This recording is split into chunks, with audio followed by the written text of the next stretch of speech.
إلى حضرة النبي المصطفى سيدنا محمد صلى الله عليه وآله وسلم ثم إلى أرواح آبائه وآله وأصحابه الكرام ثم إلى أرواح والدينا ومشايخنا ووالديهم وجميع المسلمين والمسلمات والمؤمنين والمؤمنات وإلى روح المؤلف هذا الكتاب شيء لله ولهم الفاتحة. أعوذ بالله من الشيطان الرجيم. بسم الله الرحمن الرحيم.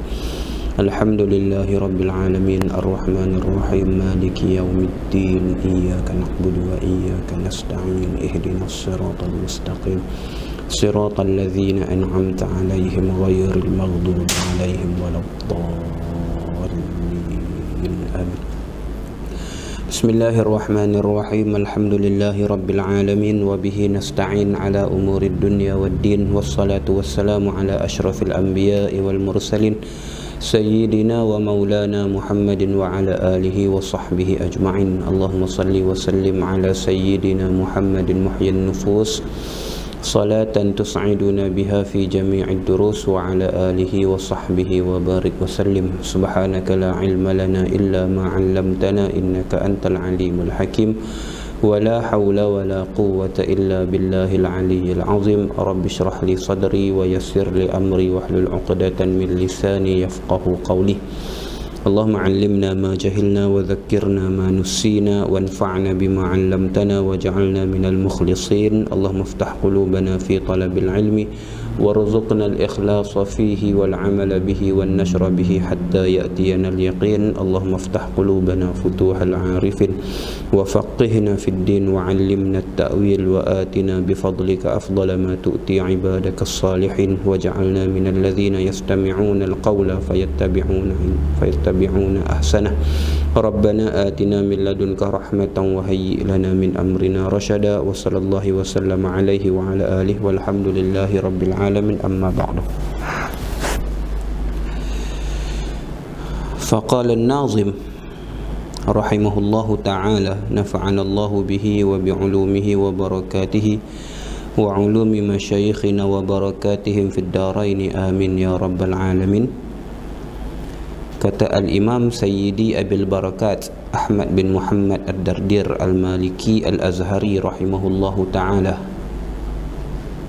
qala fa'akthiran min dhikriha bil-adabi tarqa bihadha dhikri a'la rutabi wa ghalli bil khawfa 'ala ar-raja'i wa sir li maulaka bila tana'i wa jaddid at-taubata lil awzari la tay'asan min rahmatil ghaffari wa kun 'alal alaihi syakura wa kun 'ala balaihi sabura fa kullu amrin bil qada'i wal qadar wa kullu maqdurin fama 'anhu mafar fa kun lahu musliman kay taslama watba' sabilan nasikin al ulama wa khallisil qalba min al aghyari bil jiddi wal qiyami fil ashari wal fikri wal zikri 'ala ad-dawami mujtaniban li sairil athami muraqiban lillahi fil ahwali litartaqi ma'alimal kamali wa qul bi dhullin rabbi la taqta'ni anka biqati'in wa la tahrimni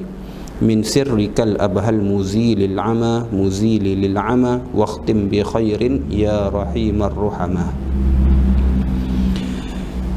Kata Al-Imam Abil Barakat Ahmad bin Muhammad Ad-Dardir rahimahullahu ta'ala dalam matannya yang ke-59, katanya fa'akthiran min dhikriha bil adabi tarqa bihadha dhikri a'la rutabi.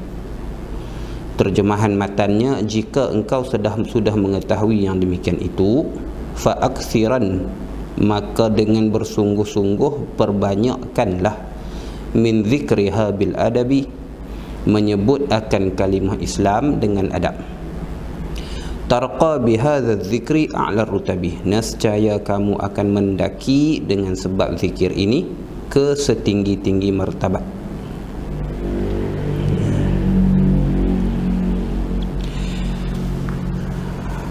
Baik, qala rahimahullahu ta'ala, ni masuk dalam pembahagian yang terakhir dalam kitab kita lah, dalam matan Jawharatut Tauhid ni bahagiannya yang terakhir, iaitu Imam Dardir menutup nazam Kharidah Al-Bahiyah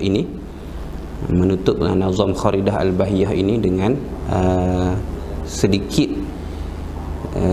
Allahumma salli ala sayyidina Muhammad, sedikit cara ataupun kaifiat untuk beramal dengan jalan sufi, iaitu mengamalkan tasawuf, mengamalkan dengan tasawuf yang merupakan salah satu daripada juzuk bagi agama, seperti mana yang maklum dalam perbincangan ataupun dalam perbahasan hadis Jibril yang diriwayatkan oleh Sayyidina Umar radhiyallahu anhu, iaitu satu ketika seorang laki-laki datang berjumpa dengan Nabi SAW, bertanyakan tentang beberapa perkara. Antara yang ditanyakan ialah tentang makna Islam, makna iman, dan juga makna ihsan, dan juga tentang peristiwa kiamat, masa berlakunya kiamat dan sebagainya. Hadis itu masyhur kan, hadis itu panjang. Kalau dalam matan Arba'un Imam Nawawi itu, di hadis yang kedua,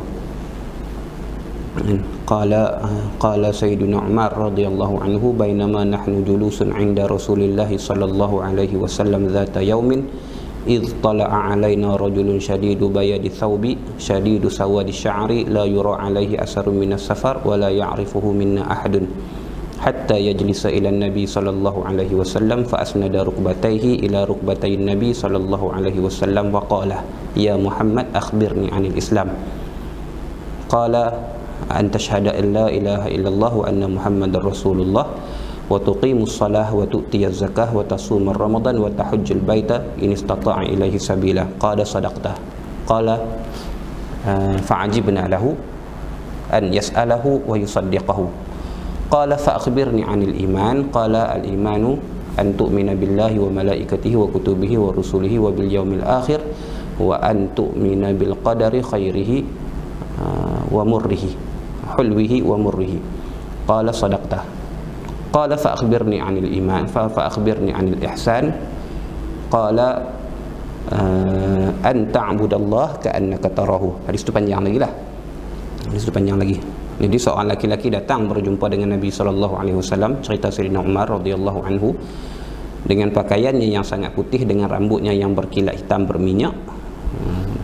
Tidak kelihatan pada dirinya tu kesan-kesan bekas-bekas perjalanan, sedangkan tidak diketahui sahabat yang berada pada ketika itu tidak mengenal dirinya. Dia duduk di hadapan Nabi SAW, bertemu lututnya dengan lutut Nabi SAW, meletakkan tangannya di atas paha Nabi SAW, lalu bertanyakan kepada Nabi SAW, wahai Muhammad, apakah ataupun beritahu kepadaku, ceritakan padaku tentang Islam. Nabi pun jawab, Islam ialah mengucap syahadah kepada Allah dan kepada Rasulnya, menunaikan sembahyang, mengeluarkan zakat, berpuasa di bulan Ramadan, dan berhaji di Mekah. Kemudian bertanyakan kepada Nabi Muhammad SAW tentang iman. Nabi menyebutkan jawapannya, beriman ialah beriman engkau percaya kepada Allah dan Rasulnya dan malaikatnya dan kitabnya dan hari kiamatnya, dan dengan qada dan qadar, manisnya qada dan qadar dan pahitnya qada dan qadar. Kemudian bertanya tentang ihsan. Sinilah. Kemudian bertanya tentang ihsan. Maka Nabi SAW menjawab, ihsan itu an ta'budallaha ka'annaka tarahu fa in lam takun tarahu fa innahu yaraka. Hadis itulah. Sebab di akhir hadis tersebut, hadis itu panjang lagi, di akhir hadis tersebut, selepas beberapa hari cerita Sayyidina Umar radhiyallahu anhu, Nabi bertanya kepada Sayyidina Umar, ya Umar, atadri manis sa'il? Wahai Umar, tahukah engkau siapa yang bertanya beberapa hari yang lepas? Sayyidina Umar pun menjawab, Allahu wa rasuluhu a'lam. Allah dan Rasulnya lah yang lebih mengetahui. Maka Nabi pun menjawab, orang tersebut ialah fa innahu Jibrilun atakum liyu'allimakum dinakum. Itulah Jibril, dia datang untuk mengajarkan kamu tentang agama kamu. Maka ulama mengambil kefahaman daripada hadis tersebut secara keseluruhannya, makna agama itu terdiri di atas rukun-rukun ini. Rukun imannya, rukun Islamnya, rukun ihsannya, dan juga ihtimam dengan ahwalul qiyamah sebagai rukun yang keempat, seperti mana kata Sayyid Al-Habib Abu Bakar Al-Adni hafizahullahu ta'ala. Itu panjanglah. Dan daripada hadis tersebut jugalah dipecahkan beberapa cabang ilmu, ilmu tentang Islam yang dibahaskan dan yang dibincangkan dalam ilmu fiqh, ibadah dan sebagainya. Kemudian ilmu berkaitan dengan iman yang dibincangkan dalam kitab-kitab akidah seperti mana yang telah kita bacakan dan telah kita bincangkan dalam sepanjang pembacaan matan Qaridah Bahiyah ini. Dan yang ketiganya ialah ihsan. Maka daripada makna ihsan itulah iaitu an ta'budallaha ka'annaka tarahu. Nabi menjawab ihsan itu ialah engkau beribadah kepada Allah seolah-olah engkau melihat Allah. Fa in lam takun tarahu, maka jika engkau tidak mampu melihatnya, tak boleh mai rasa tu, perasaan seolah-olah Allah melihat engkau tu tak ada, tak boleh mai. Sebab hati yang belum cukup bersih lah, atas syarahan ulama' nya.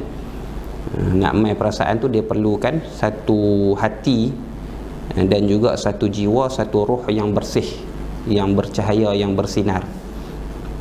Kalau ruh tu kotor, kalau hati tu kotor, kalau ada cemar-cemar, ada daki-daki dan ada debu-debu dalam hati tersebut, maka takkan mampu untuk menghadirkan rasa kita melihat Allah. Rasa bukan tengok sungguh. Kita dah ngaji dah dalam bab sebelum ni. Melihat Allah itu bagi mukminin harus di akhirat, tidak berlaku di dunia melainkan bagi Nabi Muhammad sallallahu alaihi wasallam. Rasa engkau beribadah kepada Allah seolah-olah engkau melihatnya, seolah-olah ka'annaka tarahu. Kalau tak mampu dengan perasaan tersebut, tak boleh nak mai. Dia bukannya boleh buat-buat, dia bukannya boleh melawak-lawak, dia bukan boleh sembang di mulut saja, hati tak berasa apa dak, dia perasaan. Kalau tak boleh timbul perasaan tu, fa in lam takun tarahu, maka jika engkau tak rasa begitu, fa innahu yaraka, maka sesungguhnya yakinlah bahawasanya Allah sedang melihatmu, Allah sedang memandangmu, Allah sedang mengawasimu.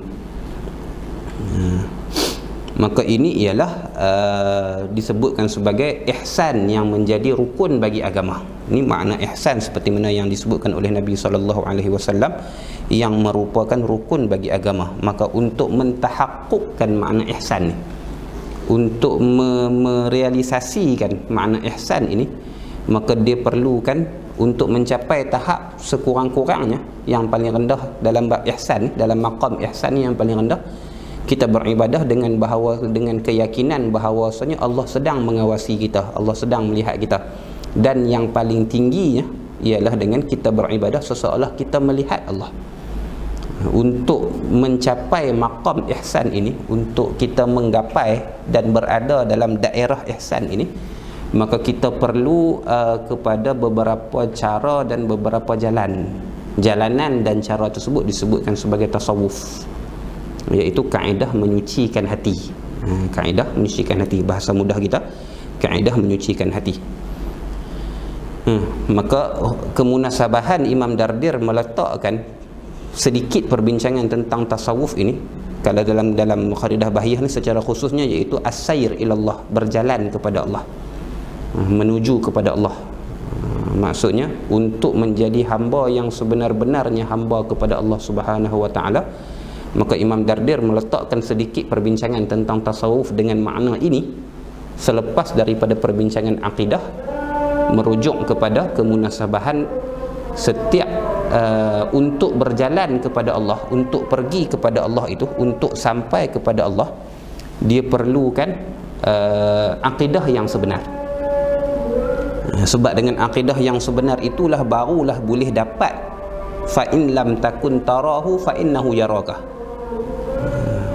Syaratnya untuk mendapat fa innahu yaraka tu, yakinlah bahawasanya Tuhan mengawasimu, Tuhan melihatmu. Untuk mendapatkan ke tahap itu dulu, tu maqam ihsan yang paling rendah, maka perlu kepada akidah yang sebenar. Kena kenal Allah Subhanahu wa taala, kena mengetahui dan kena ma'rifah kepada Allah Subhanahu wa taala. Jadi Imam Dardir menyusun perbincangan berjalan ataupun nak sampai kepada Allah tu dibinakan di atas akidah yang sebenar.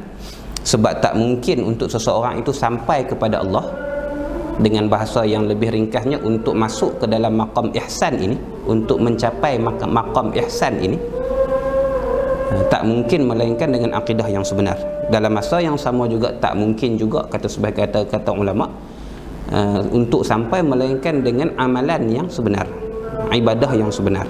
Maksudnya untuk sampai kepada maqam ihsan ini, akidahnya perlu betul, akidahnya perlu tepat, dan amalan ibadahnya, perbuatannya juga perlu betul dengan syariat Allah Subhanahu wa taala. Kalau kita buat dalam bentuk piramid, sebahagian ulama, sebahagian guru-guru kita membuat contoh dalam bentuk piramid, yang piramid dibahagikan kepada 3 bahagian.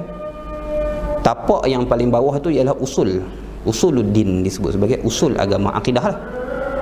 Daripada tapak usul agama itu, bahagian yang kedua yang di tengah tu ialah amalan fiqh, amalan amali bagi hamba, kerja buat harian dia, ibadahnya kepada Allah, dia punya muamalahnya sesama manusia dan kepada Allah juga, munakahahnya, jinayahnya perlu betul dengan syariat Allah Subhanahu wa taala. Barulah dia boleh mencapai kemuncak,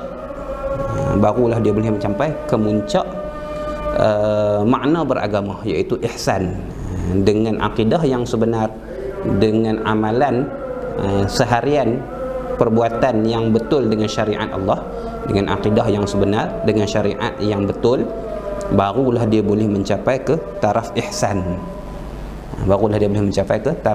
Sebab tu ulama sebut, kata sebahagiannya yang masyhur ni ialah kata Imam Malik radhiyallahu anhu, man tafaqqaha wa lam yatasawwaf faqad tazandaqa. Man yatasawwaf wa man tasawwafa wa lam yatafaqqah faqad tazandaqa. Wa man tafaqqaha dengan fi'il madhi, wa man tafaqqaha wa lam yatasawwaf faqad tafassaqa. Wa man jama'a ataupun wa man tafaqqaha wa tasawwafa faqad tahaqqaqa. Imam Malik radhiyallahu anhu berkata, man tasawwafa wa lam yatafaqqah, sesiapa yang bertasawuf, maksudnya hanya mementingkan amalan rohani, mementingkan tentang kebersihan dalaman saja, tasawwafa, menyucikan hati saja, walam yatafaqqah, sedangkan tidak memahami agama, tidak berfiqh, tidak mengamalkan syariat. Tafaqqaha kat sini 2 makna lah. Satu makna fiqhul akbar, dan yang kedua makna fiqhul asghar. Fiqh yang besar, fiqhul akbar, akidah lah, usuluddin, dan fiqhul asghar lah, iaitu fiqh yang amalan seharian kita ni. Dia tidak mengamalkan dengan syariat, hanya mementingkan kepada tariqah saja. Dia tasawwafa walam yatafaqqah, maka Imam Malik kata faqad tazandaqa, sungguhnya dia telah berlaku zindiq. Dia ni orang yang tak beragama. Sebab mana mungkin sesuatu agama Islam secara khususnya diamalkan dengan makna-makna yang batin saja, tanpa ada zahir. Maksudnya perbuatan harian kita tidak terikat dengan agama. Dia tak mengaji halal haram, dia tak mengaji sahabat, dia tak mengaji benda batil, benda padak. Dia tak kenal Allah Subhanahu wa taala, dia tak kenal Allah itu sifatnya bagaimana, dia tak tahu apa perkara yang wajib bagi Allah, apa perkara yang mustahil bagi Allah, apa yang harus bagi Allah. Dia campur aduk semua pokok-pokok ni. Tapi dia cuma mementingkan tentang kebersihan hati. Dia cuma jaga perangai dia. Dia tak buat jahat ke orang, dia lagu ni dan sebagainya. Maka orang lagu tu, kata Imam Malik, faqad tazandaqa, sungguhnya dia tidak beragama. Sebab Islam itu berlaku secara zahirnya dan secara batinnya. Batinnya tanpa zahir tak ada agama. Sebab agama itu dimanifestasikan dengan amalan zahir. Sebaliknya, kata Imam Malik, faman wa man tafaqqaha wa lam yatasawwaf, orang yang berfiqh, mengaji akidah, mengaji bab fiqh, bab syariat ni, walam yatasawwaf, tetapi tidak bertasawuf, tidak menjaga hatinya, tidak berusaha mensucikan hatinya, tidak berusaha menjaga diri daripada perkara-perkara yang syubhah dan sebagainya. Hatinya dibiarkan kotor, hatinya penuh dengan sifat-sifat yang mazmumah dan sebagainya. Faqad tafassaqa, maka sungguhnya dia telah berlaku fasik, dia telah melakukan dosa. Tafassaqa, orang yang fasik, maksudnya orang yang melakukan dosa. Sebab bila mana dia tidak menjaga hatinya, bila mana dia tidak mementingkan urusan batinnya, maka dia telah melakukan dosa-dosa dan kesalahan-kesalahan yang dia tidak sedar. Dia tidak menyucikan hati dan sebagainya. Sedangkan perintah menyucikan hati itu datang daripada Allah Subhanahu wa taala. Allah sebut dalam Quran contohnya, aqimis salah li zikri. Dirikanlah sembahyang itu kerana mengingatiku. Maka tujuan dilakukan solat dan sebagainya ialah untuk mengingati Allah Subhanahu wa taala. Itu gabungan di antara zahir dan batin. Amalan solat kena buat, ibadah zahir kena buat, amalan harian tu perlu betul dengan syariat. Batin juga perlu diselarikan, batin juga perlu dijaga. Tapi tak dijaga hak zahir saja, batin tak, maka dia tafassaqah, dia telah mengabaikan perintah Allah Subhanahu wa taala. Nah, Allah sebut dalam Quran mukhlisina lahuddin, orang-orang yang ikhlas dalam beragama dan sebagainya. Sebab tu kata Imam Malik radhiyallahu anhu, wa man tasawwafa wa tafaqqaha. Dia menghimpunkan di antara kedua-duanya. Dia bertasawuf dan dia juga berfiqh. Sama ada fiqh akbar ataupun fiqh asghar. Dia berakidah dengan akidah yang sebenar. Dia beribadah dan melakukan urusan sehariannya mengikut lunas syariat Allah Subhanahu wa taala. Dia tafaqqaha dan dia tasawwafa. Dia juga menjaga hatinya, berusaha membersihkan hatinya daripada sifat-sifat yang mazmumah dan memasukkan ke dalam hatinya sifat-sifat yang mahmudah. Maka kata Imam Malik radhiyallahu anhu, faqad tahaqqaqa, maka sungguhnya telah tahaqquq ia, maksudnya telah benarlah ia, yakni dalam beragama.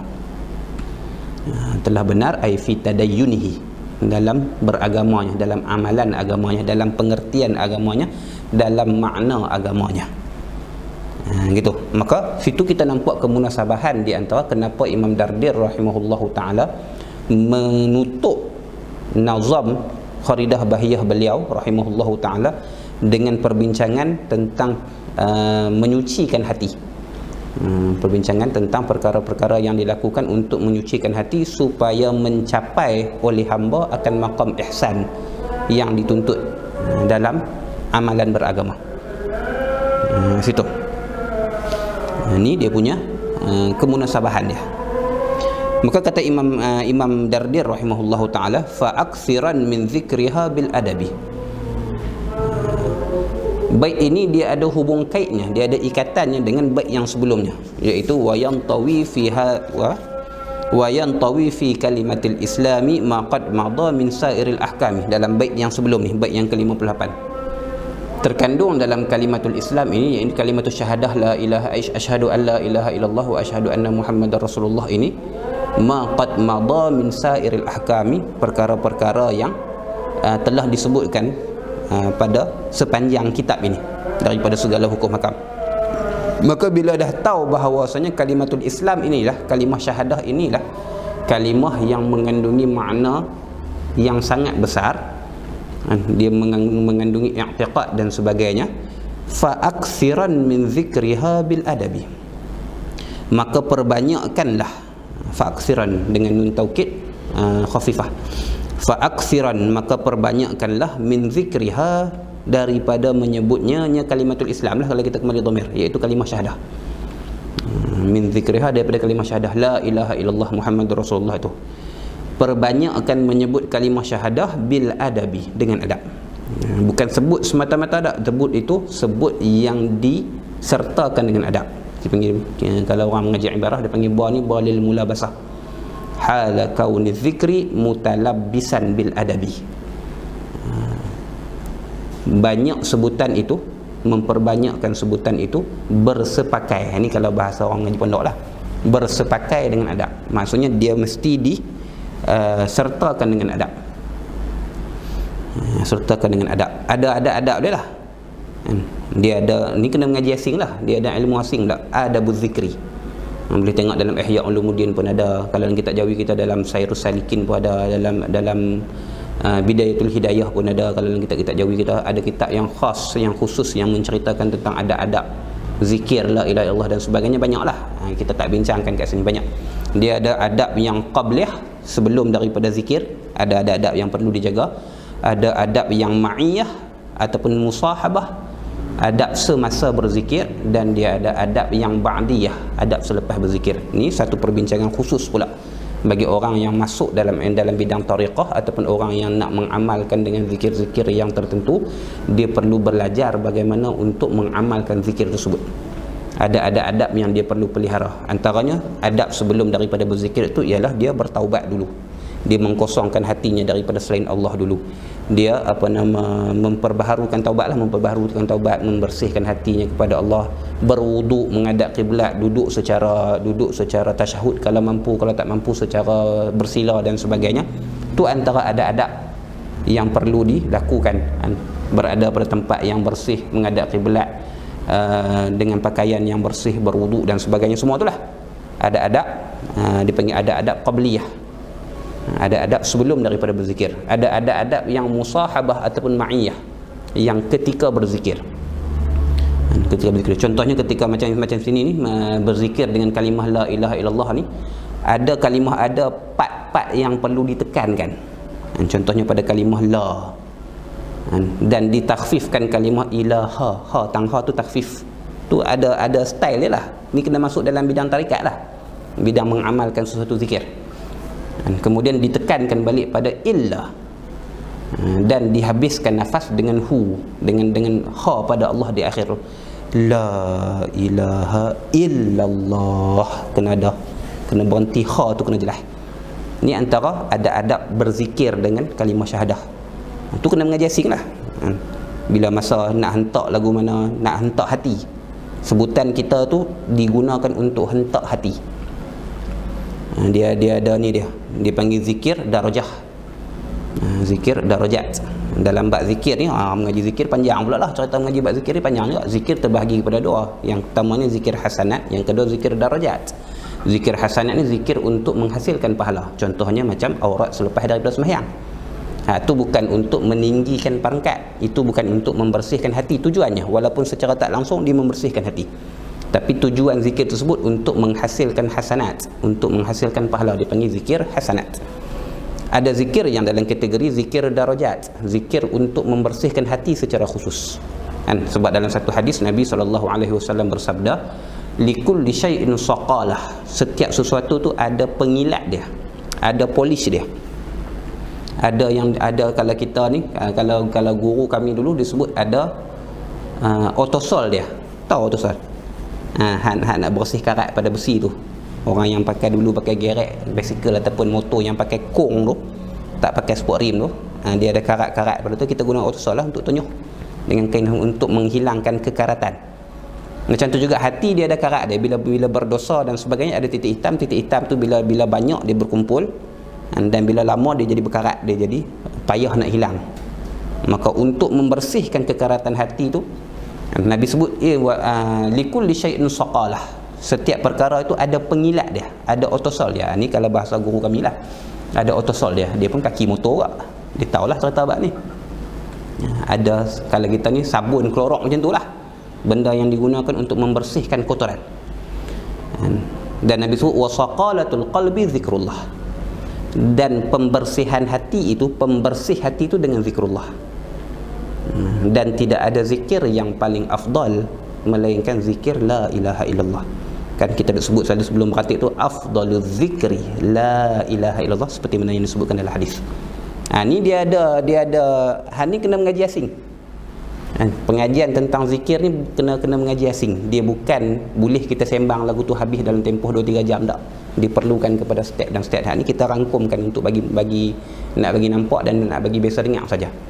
Dia ada pengajian asing, dia ada kaedah dia ada tariqah dia ada kaifiat dia ada, dan dia ada adab dia. Gitu. Maka untuk berzikir, untuk mengamalkan zikir la ilaha illallah sebagai zikir darajat, bukan zikir hasanat, bukan semata-mata nak pahala, tapi untuk mengetuk kekaratan hati, untuk membersihkan hati. Dia ada adab semasa berzikir. Adab sebelum zikir tadi ada, adab semasa berzikir pun ada.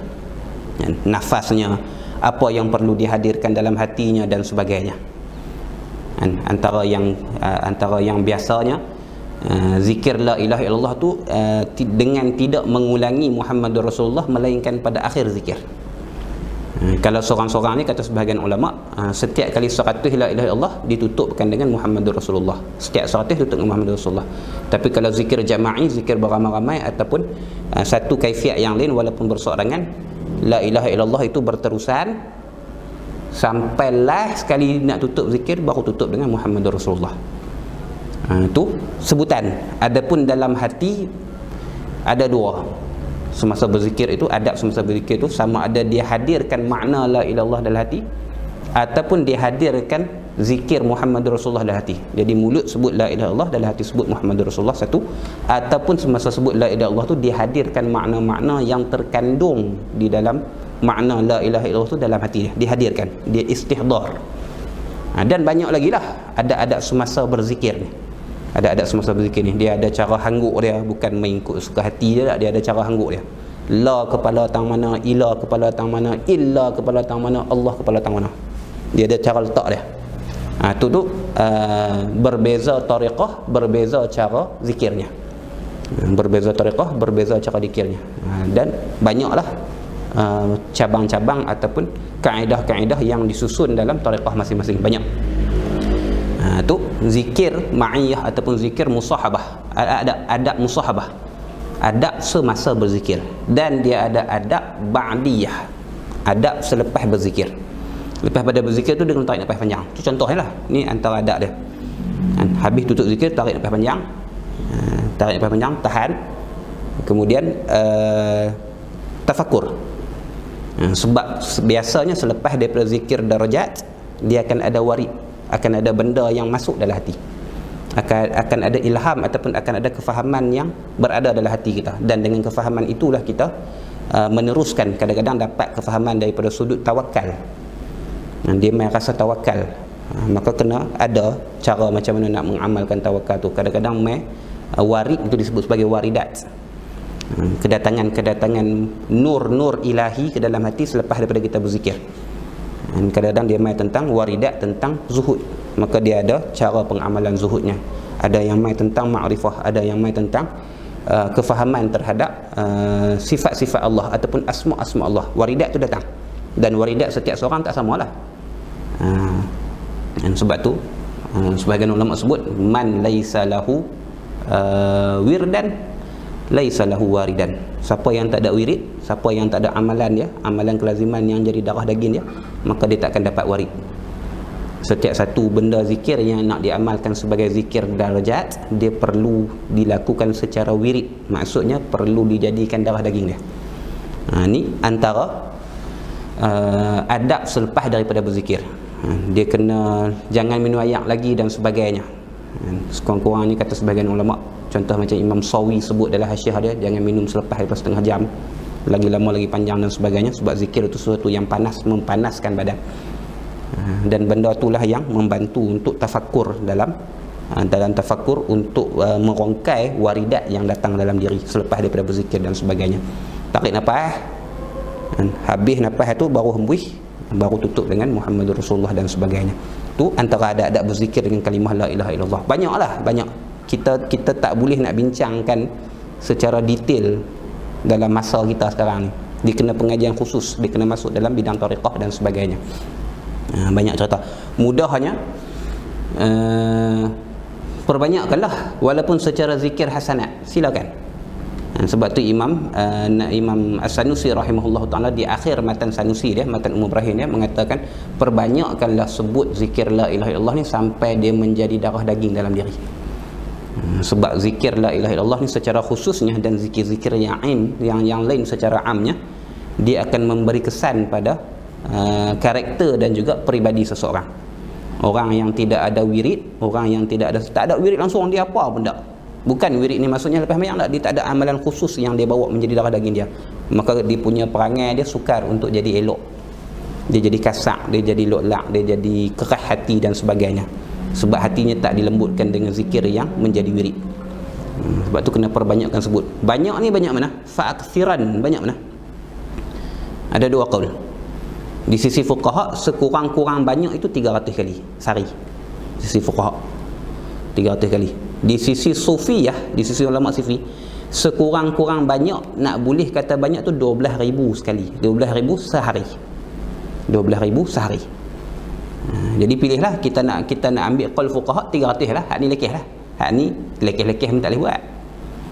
Tapi nak dikatakan banyak, aku banyak sebut la ilaha illallah, aku banyak sebut selawat, banyak mana? Sehari dah sampai 300 kali tak? Kalau tak sampai 300 kali, minimum 300 kali, tak boleh kata banyak. Aku istighfar banyak sehari, lah banyak mana? Banyak mana? Kalau kurang daripada 300, maka tak dinamakan banyak di sisi fuqaha.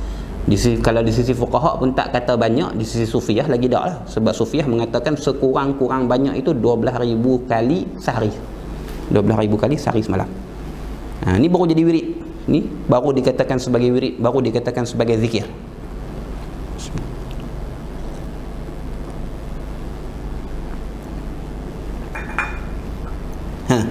Jadi bila mana zikir itu dijadikan wirid, ni kalau zikir dengan la ilaha illallah lah, ada orang zikir dengan asma Allah, ada yang zikir dengan ya Fattah, ada yang zikir dengan ya Hakim, ada yang zikir dengan ya Rahman, ada yang zikir dengan ya Wadud, ada yang zikir dengan ya Zal Jalali wal Ikram dan sebagainya. Ada yang menggunakan asmaul azam, ada yang menggunakan macam-macam lah. Pilihlah, terpulang lah. Dan benda ni secara umumnya dia tak perlukan kepada ijazah. Zikir tak perlukan kepada ijazah secara umumnya, tapi amalan yang khas, kalau dengan ijazah itu lebih cepat.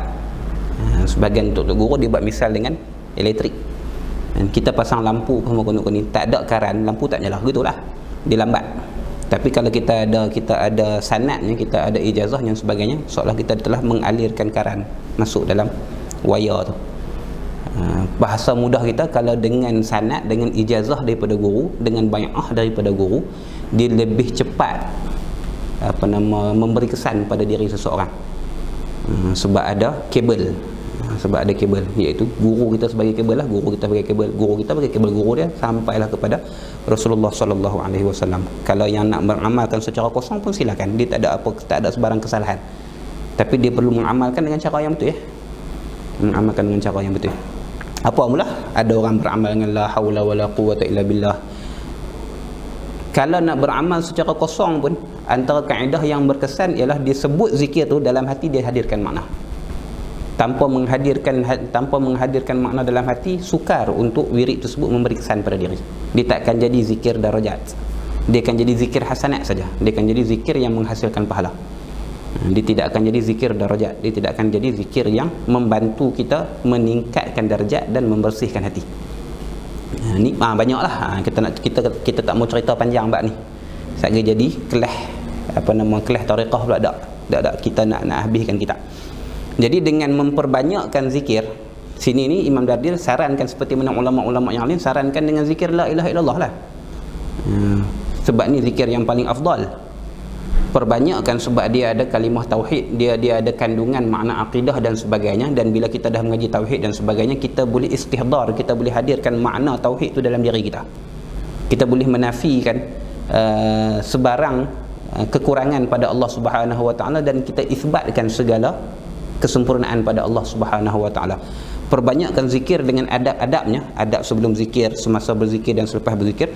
Tarqa bihadza zikri. Ini syarat kepada zikir darajat. Nescaya mendaki engkau, nescaya naik engkau bihadza zikri, dengan zikir ini, zikir la ilaha illallah ni, dengan sebab zikir ini kita jadikan wirid sehingga menjadi sedarah sedaging dengan kita ni, naik a'la rutabi, setinggi-tinggi rutbah, setinggi-tinggi darjat, setinggi-tinggi darjat. Setinggi-tinggi darjat ni iaitu berperangai dengan perangai yang terpuji. Hasil zikir yang memberi kesan pada hati, yang akan melembutkan hati, yang akan mengeluarkan sifat mazmumah dan memasukkan sifat mahmudah. Itu secara mudahnya. Maka akan hasil natijahnya pangkat yang paling tinggi ialah dengan dizahirkan dengan perangai yang elok. Dipanggil akhlak al-Muhammadiyah. Apa dia akhlak Muhammadiyah? Quran lah. Segala akhlak, segala ciri yang disebutkan dalam Quran. Kan Sayyidatina Aisyah radhiyallahu anha sebut dalam satu hadis, bila ditanyakan apakah akhlak Rasulullah, maka Sayyidatina Aisyah kata, kana khuluquhul Quran. Adalah akhlak Nabi SAW ialah Quran, iaitu apa yang ada dalam Quran. Ini dipanggil akhlak Muhammadiyah. Maka ni a'la rutabi. Itu. Maka darjat dan pangkat rohani seseorang juga berbezalah antara satu sama lainnya tu. Serendah-rendah pangkat rohani seseorang tu yang elok lah ialah di mana dia mencela dirinya atas kesalahan yang dia lakukan. Dipanggil nafsu. Kalau bincang bab nafsu, dia nafsu lawamah, ammarah bisu, tolak tepi. Hak tu memang nafsu yang tidak ada sebarang kebaikan. Sekurang-kurangnya dikena ada pada martabat lawamah, nafsu lawamah, nafsu yang mencela diri atas kesalahan yang dia lakukan dan kehilangan peluang yang dia lepaskan. Dipanggil nafsu lawamah. La uqsimu bin nafsil lawamah dalam Quran. Apa makna nafsul lawamah? Lawamah makna mencela. Apa makna mencela? Iaitu dia mencela dirinya atas kesalahan yang dia buat. Dia buat salah lagi, tapi dia mencela dirinya atas kesalahan yang dia buat. Lagi pula dia mencela dirinya atas peluang-peluang yang dia lepaskan. Tapi ini ada waktu isyraq dia tak mayang duha contohnya, dia cela diri dia. Qabliyah zuhur tak buat, dia cela diri dia dan sebagainya. Situ. Kalau amarah bisu dak, dia tak beli bab tu. Jadi kalau kita tak pernah rasa menyesal dengan peluang yang kita lepaskan, tak pernah rasa takut dan tak pernah rasa menyesal dengan dosa yang kita lakukan, itu menunjukkan kita masih lagi berada pada taraf amarah bisu. Sebaliknya, bila kita dah mula merasa menyesal dengan dosa yang dilakukan, salah lajak buat dan sebagainya, maksudnya dia masih lagi melakukan dosa, dia masih lagi belum kekal untuk berbuat kebaikan, tapi setiap kekurangan tersebut dia mencela dirinya, maka dia masuk dalam kategori nafsul lawamah. Daripada situ barulah dia boleh masuk ke dalam nafsu mutmainnah. Sebagian ulama memisahkan lagi sebelum nafsul mutmainnah itu kepada nafsu mulhamah, nafsu diri, roh yang menerima ilham daripada Allah dan malaikat. Ilham kebaikan tu tak apalah, tu perbincangan tentang maratib nafsu pula, sampailah kepada radiyah mardiyah kamilah tu tak apa. Tapi sekurang-kurangnya martabat yang elok, martabat yang dikehendaki sekurang-kurangnya, iaitu martabat lawamah. Ini adna rutbah, adna rutab ataupun adna rutbah, yang paling rendah. Dia akan mencela dirinya, dan dia akan naik bila mana dia berterusan benda tu. Lama-lama bila dia mencela dirinya, dia akan menjaga dirinya, dia akan lebih menjaga dirinya dan sebagainya, barulah dia masuk dalam nafsu mutmainnah, nafsu yang konsisten dalam melakukan kebaikan.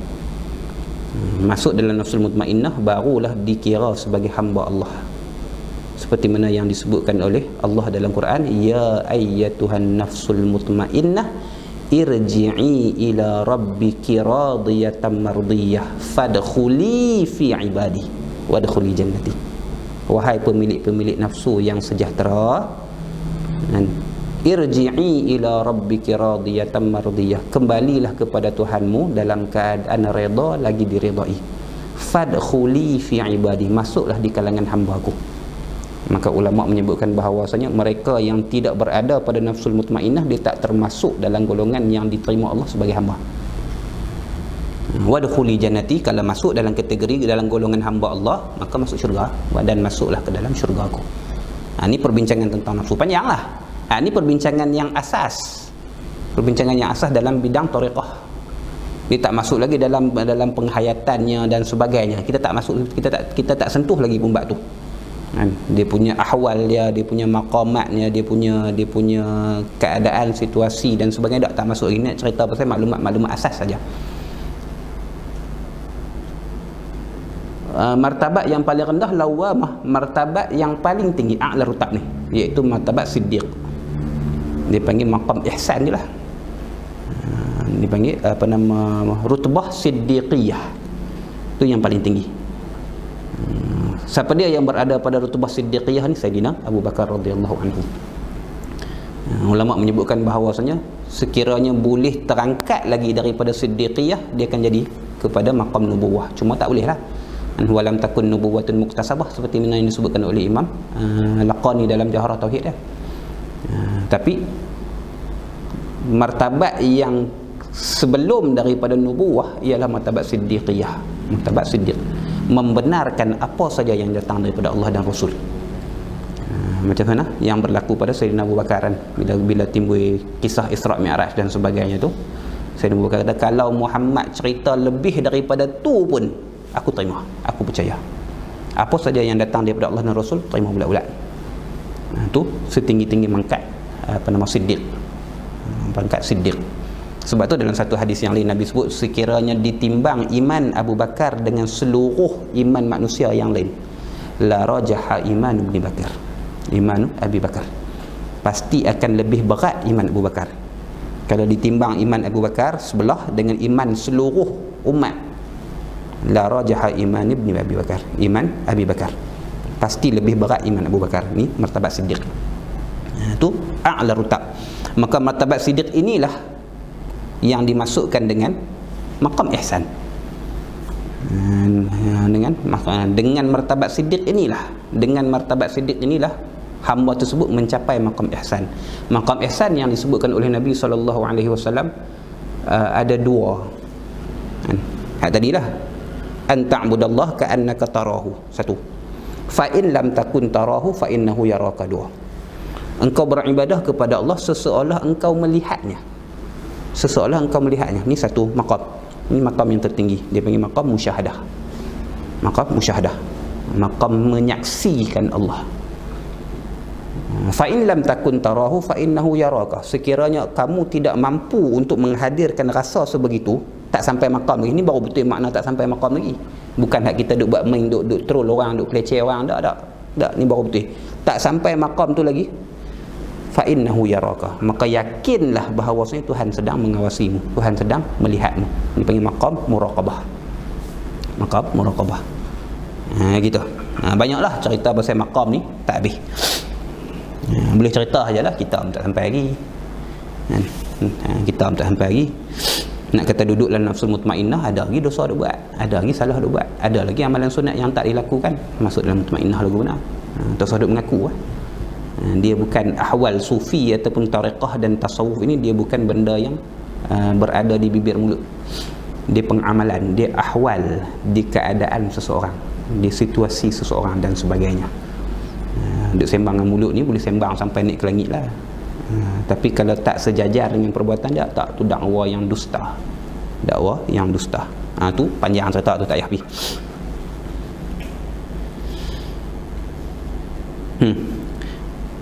Baik, maka tasawuf itu, maqam ihsan yang disebutkan oleh Nabi, itulah yang dibentuk oleh ulama, disusun yang disebutkan dan diberi nama sebagai tasawuf. Maka tasawuf dengan makna ilmu, tasawuf ada banyak makna. Tasawuf dengan makna ilmu, tasawuf dengan makna amali dan sebagainya. Tasawuf sebagai ilmu seperti mana tauhid sebagai ilmu, seperti mana fiqh sebagai ilmu dan sebagainya. Dia ialah ilmu bi usulin yu'rafu bihi salahul qalbi wasairul ahwasi, wasairul hawasi. Satu ilmu yang dikenali dengannya, yang diketahui dengan ilmu tersebut, usulun, asas-asas, kaedah-kaedah yang dengan kaedah-kaedah tersebut diketahui dan dikenali akan salahul qalbi, akan eloknya hati, akan baiknya hati, wasairil hawas, dan keseluruhan anggota. Dengan ilmu, dengan kaedah-kaedah ni, dengan ilmu ini, dengan kaedah-kaedah ini akan membantu, akan dikenal pasti dengan kaedah-kaedah ini mana hati yang baik, mana hati yang elok, dan mana anggota yang elok pada amalan perbuatannya. Itu tasawuf daripada sudut ilmu. Adapun tasawuf daripada sudut pengamalan, seperti mana yang disebutkan oleh Al-Imam Dardir sendiri dalam syarah dia, ialah al-akhdhu bil ahwat minal ma'murat wajtinabil manhiyat. Satu, al-akhdhu bil ahwat, mengambil pendekatan ahwat yang paling cermat, mengambil pendekatan yang paling cermat, minal ma'murat, daripada perintah-perintah Allah. Yang sunat tu bagaikan wajib dah, ini dia panggil ahwat. Benda yang sunat itu dilakukan seolah-olahnya dia wajib, maksudnya takkan tinggal lah. Kalau benda hak sunat pun macam wajib, hak wajib lebih tinggi lah. Tak ada lah istilah yang lebih tinggi tu, tapi kalau yang sunat itu dianggap sebagai yang wajib, ini panggil ahwat. Maka yang wajib tu lebih tinggi daripada maknanya yang sebenar. Ini dipanggil al-akhdhu bil ahwat minal ma'murat wajtina bin nawahi. Begitu juga dalam menjaga diri daripada perkara-perkara yang dilarang. Yang makruh tu seumpama haram lah, maka yang haram tu lebih-lebih lagi dijaga. Itu. Dan juga wal iqtisaru ala ad-daruriyat minal mubahat, dan membataskan diri sekadar keperluan saja daripada urusan perkara-perkara yang harus. Benda tu harus, tapi kalau dia tak perlukan, dia tak buat. Ni tasawuf amali. Dia sangat memelihara perkara yang disuruh oleh Allah dan sangat menjaga perkara yang dilarang oleh Allah. Hattanya benda yang sunat itu dirasakan bagaikan wajib, dan perkara yang makruh itu dirasakan bagaikan haram. Satu, ini dipanggil al-akhdhu bil ahwal. Begitu juga dia membataskan dirinya apabila melakukan perkara yang harus, dilakukan sekadar keperluannya saja, sekadar daruriyat dia saja, benda yang dia perlukan saja, hal lebih daripada itu dia tak ambil. Ini dipanggil tasawuf amali. Tasawuf amali. Ini disebut sebagai tariqah. Ini asal makna tariqah. Ini asal makna tariqah. Menjaga diri dengan melakukan benda yang disuruh oleh Allah semampu-mampunya, dan mengelakkan diri daripada perkara yang dilarang oleh Allah semampu-mampunya, dan membataskan diri daripada segala perkara yang harus dengan kadar yang diperlukan saja.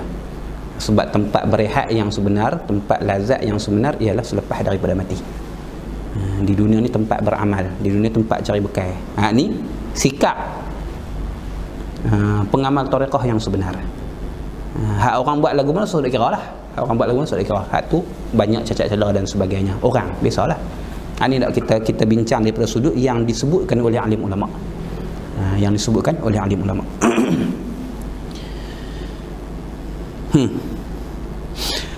Qala rahimahullahu ta'ala, wa ghalli bil khawfa 'ala ar-raja'i wasir li maulaka bila tana'i.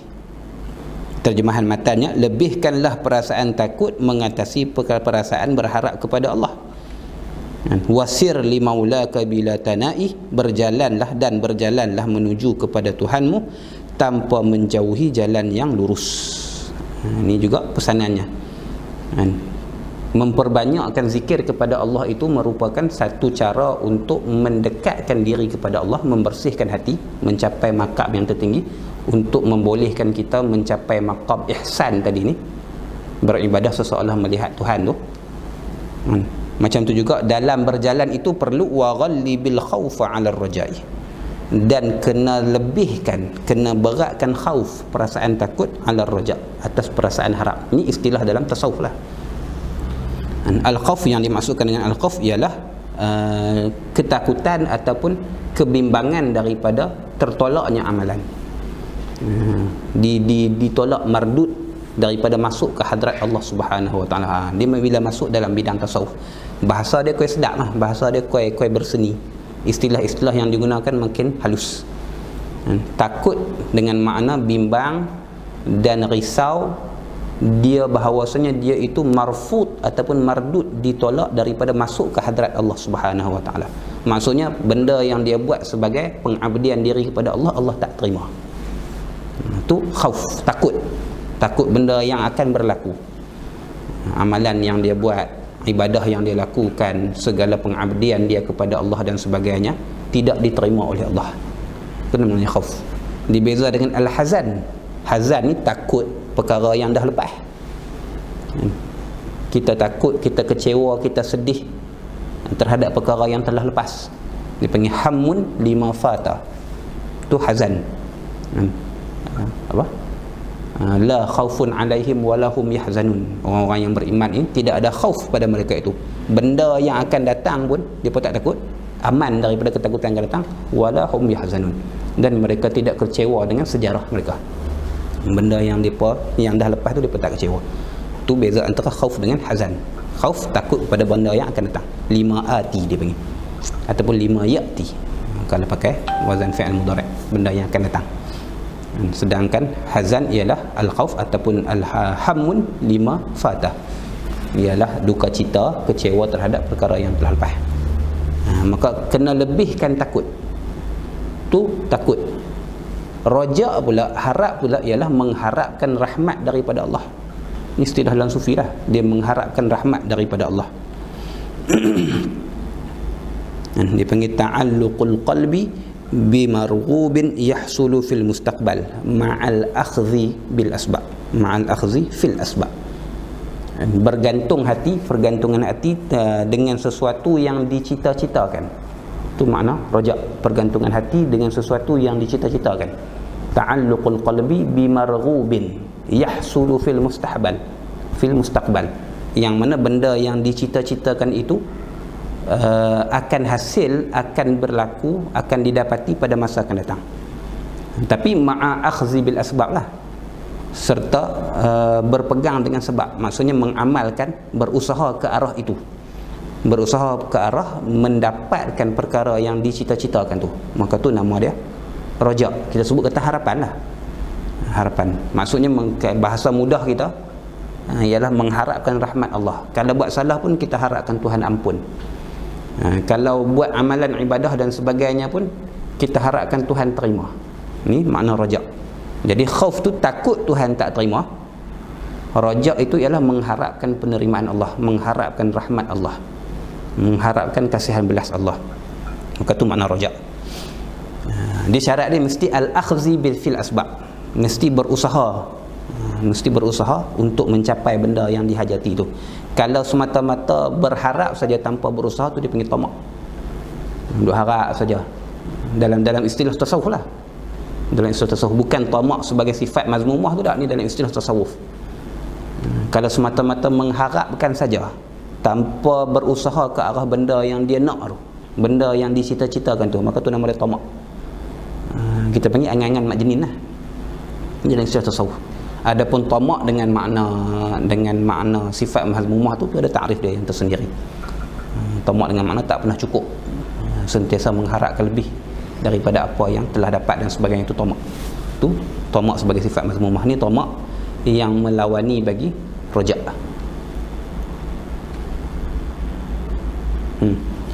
Habis, maka antara jalanan dalam bidang kesufian juga, antara jalanan dalam bidang tariqah juga ialah dia melebihkan rajak, dia melebihkan khauf di atas rajak. Kedua-duanya perlu, tapi tengok ahwal seseorang, tengok keadaan seseorang. Dalam masa sihat dia perlu lebihkan rajak, dia perlu lebihkan khauf.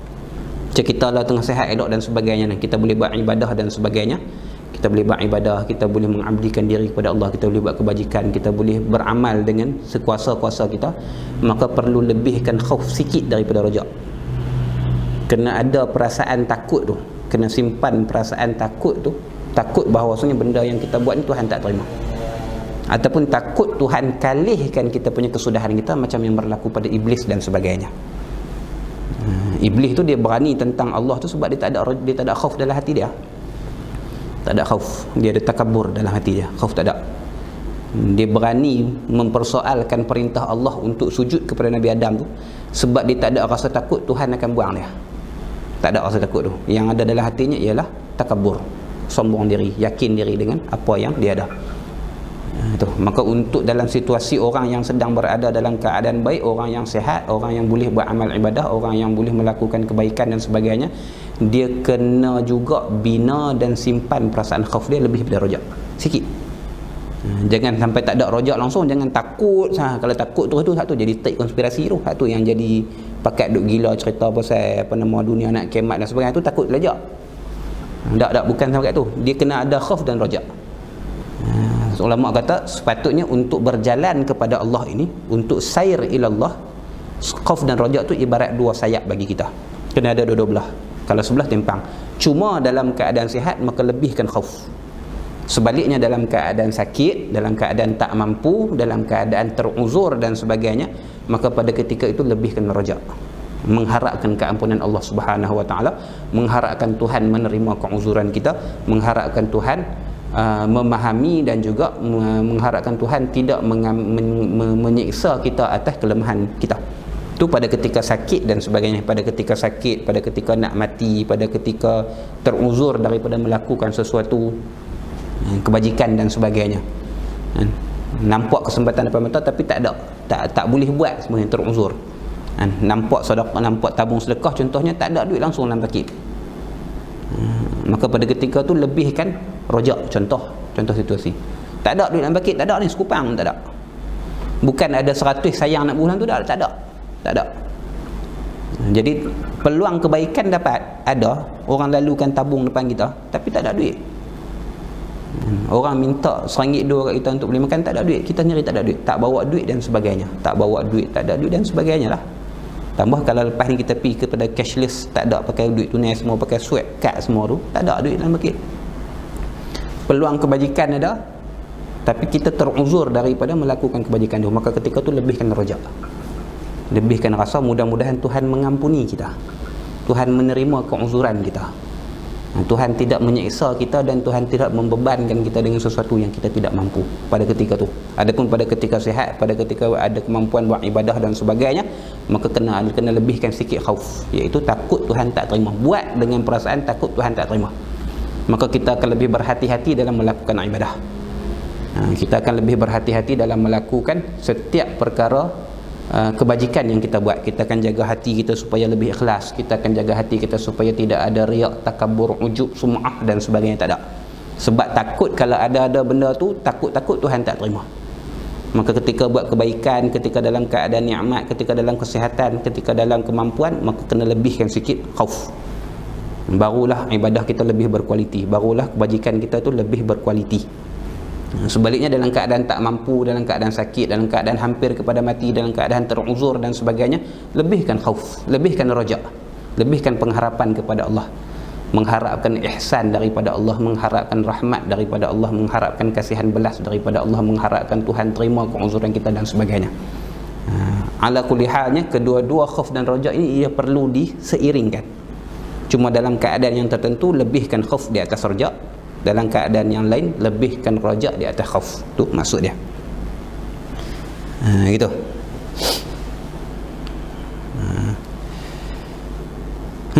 Bila lebihkan khauf di atas rajak, dalam masa yang sama khauf dan rajak itu perlu ada dalam diri seseorang. Wasir li maulaka bila tanain, dan berjalanlah kepada Tuhanmu bila tanain, tanpa menjauhi jalan yang betul, tanpa menjauhi jalan yang betul. Bila tanain ay bila taba'udin anit tariqil mustaqim, tanpa menjauhi daripada jalan yang lurus. Maksudnya jangan menyimpang, jangan melencong dan sebagainya. Berjalanlah kepada Tuhanmu dengan jalan yang lurus maksudnya. Ini istilah dalam ilmu tasawuf lah, berjalan kepada Allah. Berjalan kepada Allah tu ibarat daripada ta'alluqul qalbi billahi ta'ala ma'a mukhalafatin nafsi fi syahwatiha. Tu maksud berjalan kepada Allah. An inni dhahibun ila Allah, kata Nabi Ibrahim AS dalam Quran. Maksud as-sair ila Allah, maksud berjalan kepada Allah itu ialah pergantungan hati kita dengan Allah Subhanahu wa taala, dalam masa yang sama kita menyalahi segala kehendak syahwah. Ini maksud berjalan, bukan berjalan kaki, tak, berjalan hati. Berjalan hati untuk masuk ke hadrat Allah. Ini semua bahasa-bahasa tasawuf. Ini semua istilah-istilah dia. Kena mengaji kat tu. Kena mengaji istilah-istilah sufi dalam bab ni, baru kita boleh faham maksud murad mereka. Maka as-sair ila maulana ni, berjalan kepada Tuhan kita ni, maksudnya ialah pergantungan hati kita, ta'alluq hati kita, pergantungan hati kita dengan Allah Subhanahu wa taala, serta kita menyalahi segala kehendak syahwat kita. Maka ini yang dimaksudkan dengan as-sair ila Allah. Ini yang dimaksudkan dengan berjalan kepada Allah. Berjalan kepada Allah. Maka ini merupakan tuntutan kewajipan lah. Kita tak boleh kekalkan, biarkan diri kita dalam keadaan nafsu ammarah bisu sampai mati, tak boleh, salah. Wajib membersihkan hati daripada sifat mazmumah dan wajib memasukkan sifat mahmudah dalam hati. Benda tu kena buat. Kena buang segala rasa hasad, segala rasa takabur, segala rasa sum'ah, segala rasa riak, segala rasa hubbul jah, segala rasa hubbul riyasah, segala rasa benda-benda tu lah. Dengkinya, takaburnya, bongkaknya, sombongnya, menunjukkan amalannya, memperdengarkan amalannya, cintakan kemasyhurannya, cintakan kemegahannya, cintakan kepimpinannya dan sebagainya. Kena buang benda tu. Kena buangkan rasa cinta dalam hati. Dia bukan amalan luaran tak. Dia rasa cinta dalam hati. Nak jadi pemimpin, nak jadi masyhur, nak jadi orang yang laku cakap dia. Dia panggil hubbul jah. Hubbul jah ni cakap laku. Sukakan orang cakap kita, orang dengar. Tu juga satu penyakit mazmumah nanti. Kena buang benda tu. Termasuk dengan bongkak, takabur, riak dan sebagainya. Bukan salah jadi pemimpin tak, salah cintakan kepimpinan tu salah. Masyhur tak salah, cintakan kemasyhuran tu salah. dan sebagainya. Kena faham elok. Benda luaran yang kita buat tu takdir Tuhan untuk kita. Tuhan letak kita pada situasi itu, nak tengok kita boleh lakukan dengan penuh amanah ataupun tidak. Tapi jangan masukkan kecintaan ke atas benda tu, terhadap benda tu dalam hati kita. Ni dipanggil kena buang benda tu. Ini yang dimaksudkan dengan sair ilallah, berjalan kepada Allah. Kita menuju kepada Allah dalam dengan membersihkan hati supaya kita lebih dekat secara maknawi kepada Allah.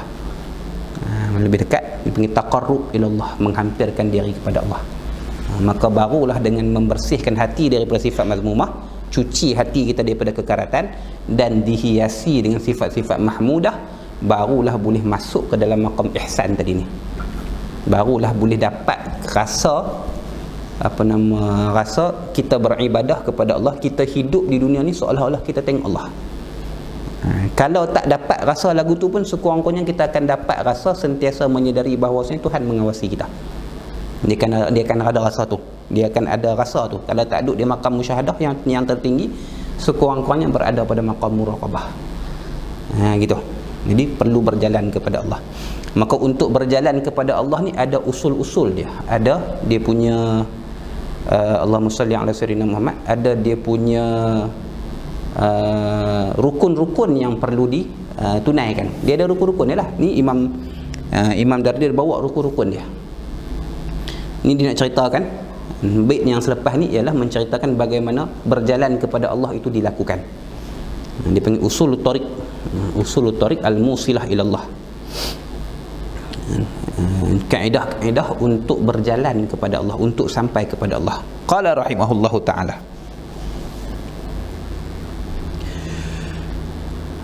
wajaddidit taubata lil auzari la tai'asan min rahmatil ghaffari.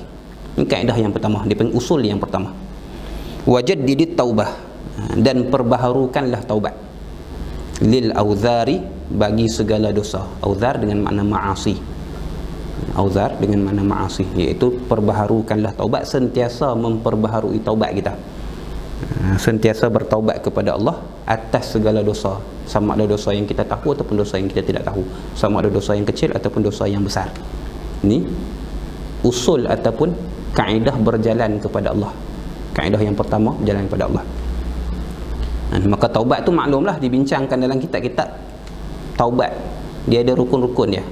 Sekurang-kurangnya bila dosa itu hanya berkaitan di antara hamba dengan Allah, maka dia ada 3 rukun. Yang pertamanya an-nadmu ala ma waqa', menyesal di atas apa yang berlaku, kesalahan yang dia buat. Dalam hadis Nabi sebut at-taubatu an-nadam. Taubat itu ialah menyesal. Ini rukun yang paling besar bagi taubat.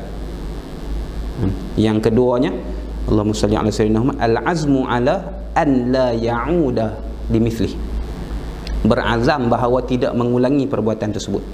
Ini rukun yang kedua.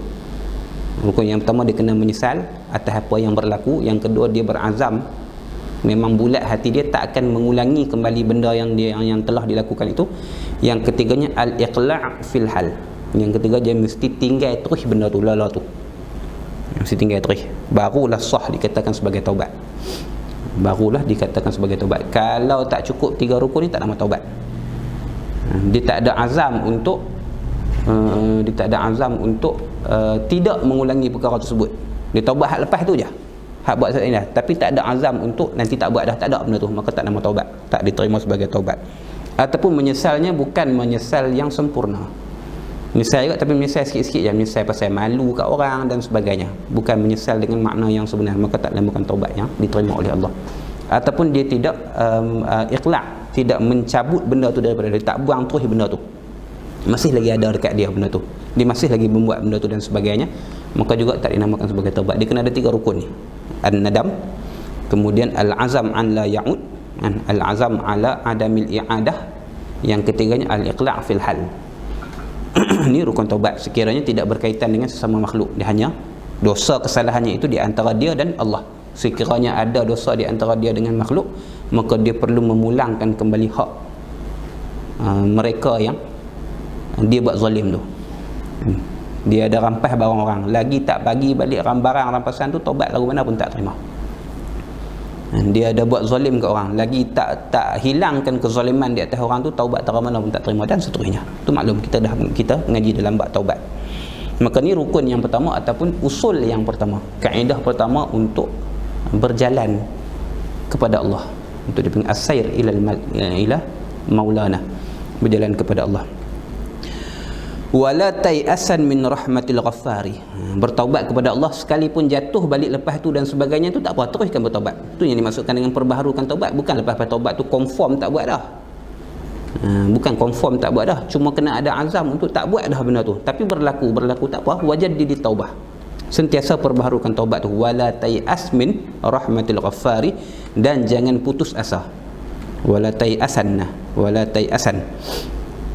jangan putus asa. Tai'asan dengan maksud al-qunut min rahmatillah, kecewa daripada rahmat Allah, patah hati daripada rahmat Allah, duk berasa Tuhan tak ampun dah ke mana pun. Jangan putus asa daripada rahmat Al-Ghaffar, Tuhan yang Maha Pengampun.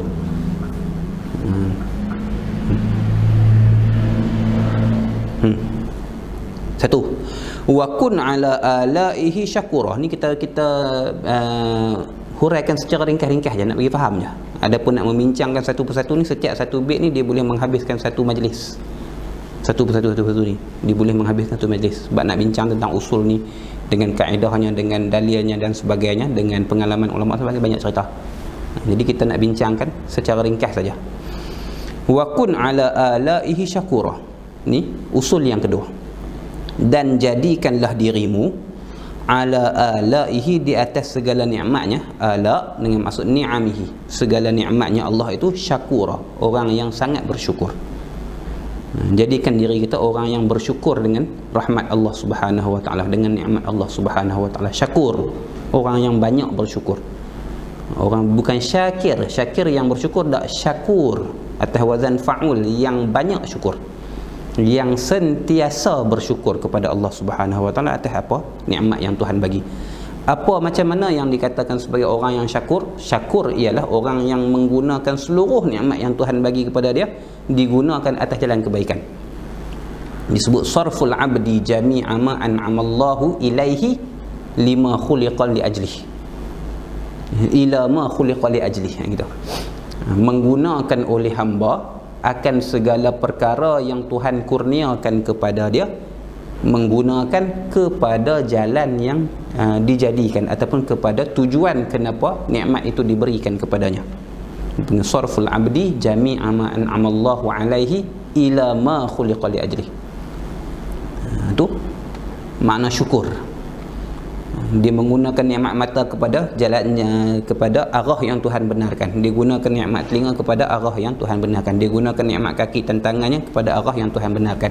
Dia gunakan nikmat akalnya, nikmat sihatnya, nikmat lapang masanya, nikmat kesenangannya dan sebagainya.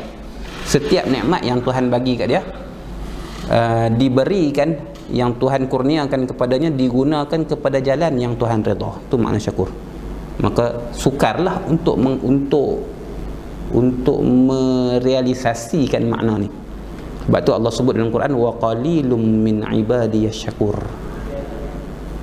dan sikitlah di kalangan hamba-hambaku orang yang syakur, orang yang banyak bersyukur. Syakir ramai, syakur kurang, yang sentiasa menggunakan anugerah yang Tuhan bagi kepada dia kepada jalan yang Tuhan redha.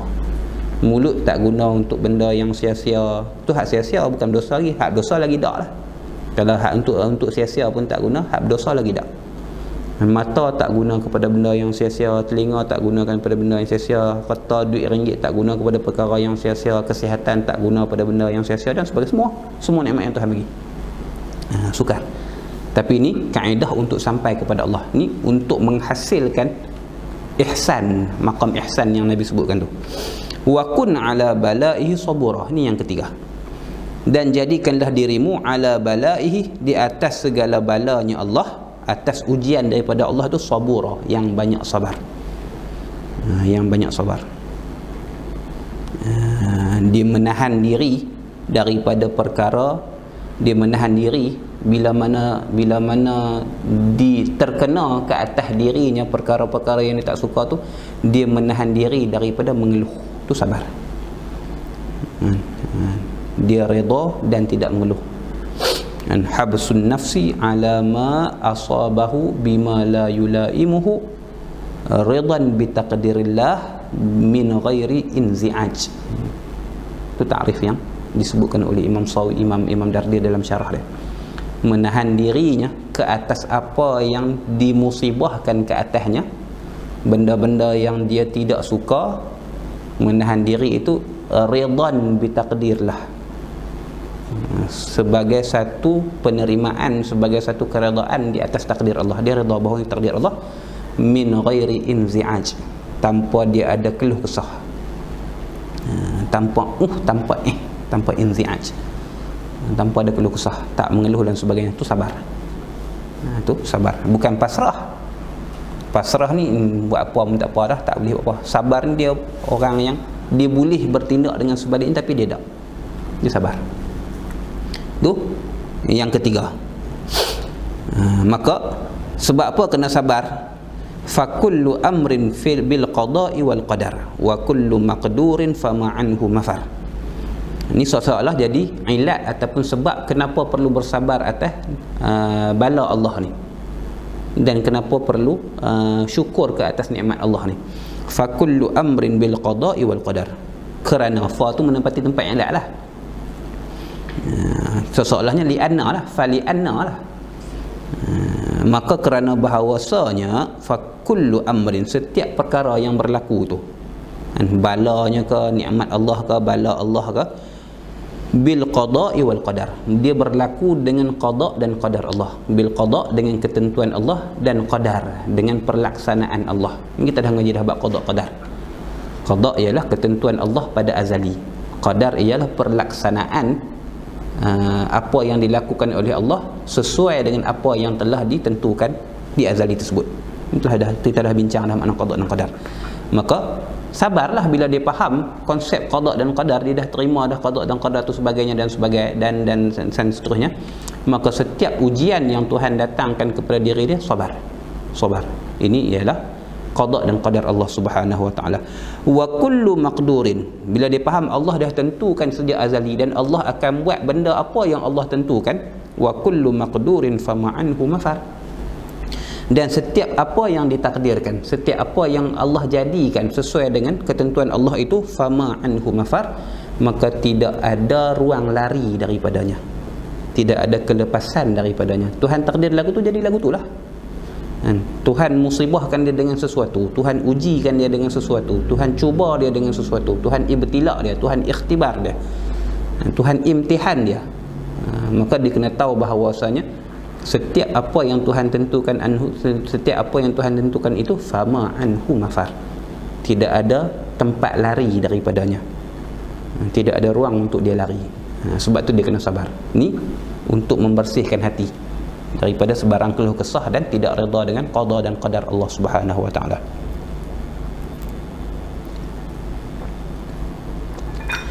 Kemudian usul yang seterusnya, fakun lahu musliman kay taslama, fakun lahu musliman kay taslama, maka jadikanlah dirimu itu lahu baginya, bagi qada dan qadar itu, musliman, orang yang menerima, kay taslama, supaya selamat engkau.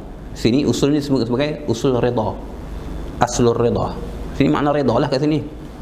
Redha dan taslim satu makna lah, redha dan taslim satu makna. Dia menerima setiap apa yang Tuhan telah takdirkan untuk dia, dan dia berusaha keluar daripada dia berusaha sesuai dengan apa yang dibenarkan oleh Allah Subhanahu wa taala. Panggil redha. Bukan redha ni maksudnya biar apa itu pasrah, bukan. Redha bukan pasrah, sabar bukan pasrah. Pasrah ni nak idea apa, lantaklah aku duduk saja tak buat apa, aku terima. Tu pasrah bukan. Redha ni maksudnya hati dia menerima bahawasanya ini ketentuan Allah.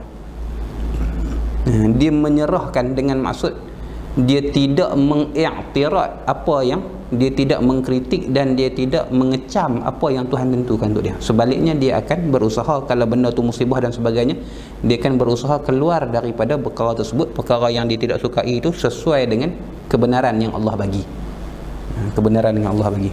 Allah tentukan hari itu dia pergi masjid, kasut dia hilang. Contohnya, jangan rembat kasut orang. Tu tak reda dengan tu, tak reda dengan tu, tak sabar. Tu tak sabar.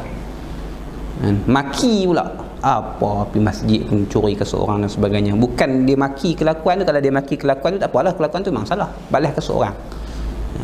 Cuma kita tak tahu dia balas tu sebab dia silap ke ataupun memang dia nak mencuri ke sebagainya, tak apalah. Tak, dia maki tu dengan makna dia tak reda dengan ketentuan Allah. Dia tak taslim. Dia tak reda. Itu.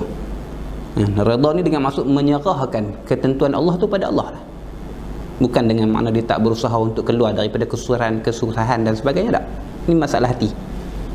Dia tidak i'tirad, dia tidak kritik, dia tak bangkang, dia tak kecam apa yang ditakdirkan oleh Allah. Sebaliknya dia berusaha dengan ruang lingkup, ruang legar dirinya sebagai hamba mengikut jalan yang dibenarkan oleh Allah. Itu redha. Ini usul yang keempat.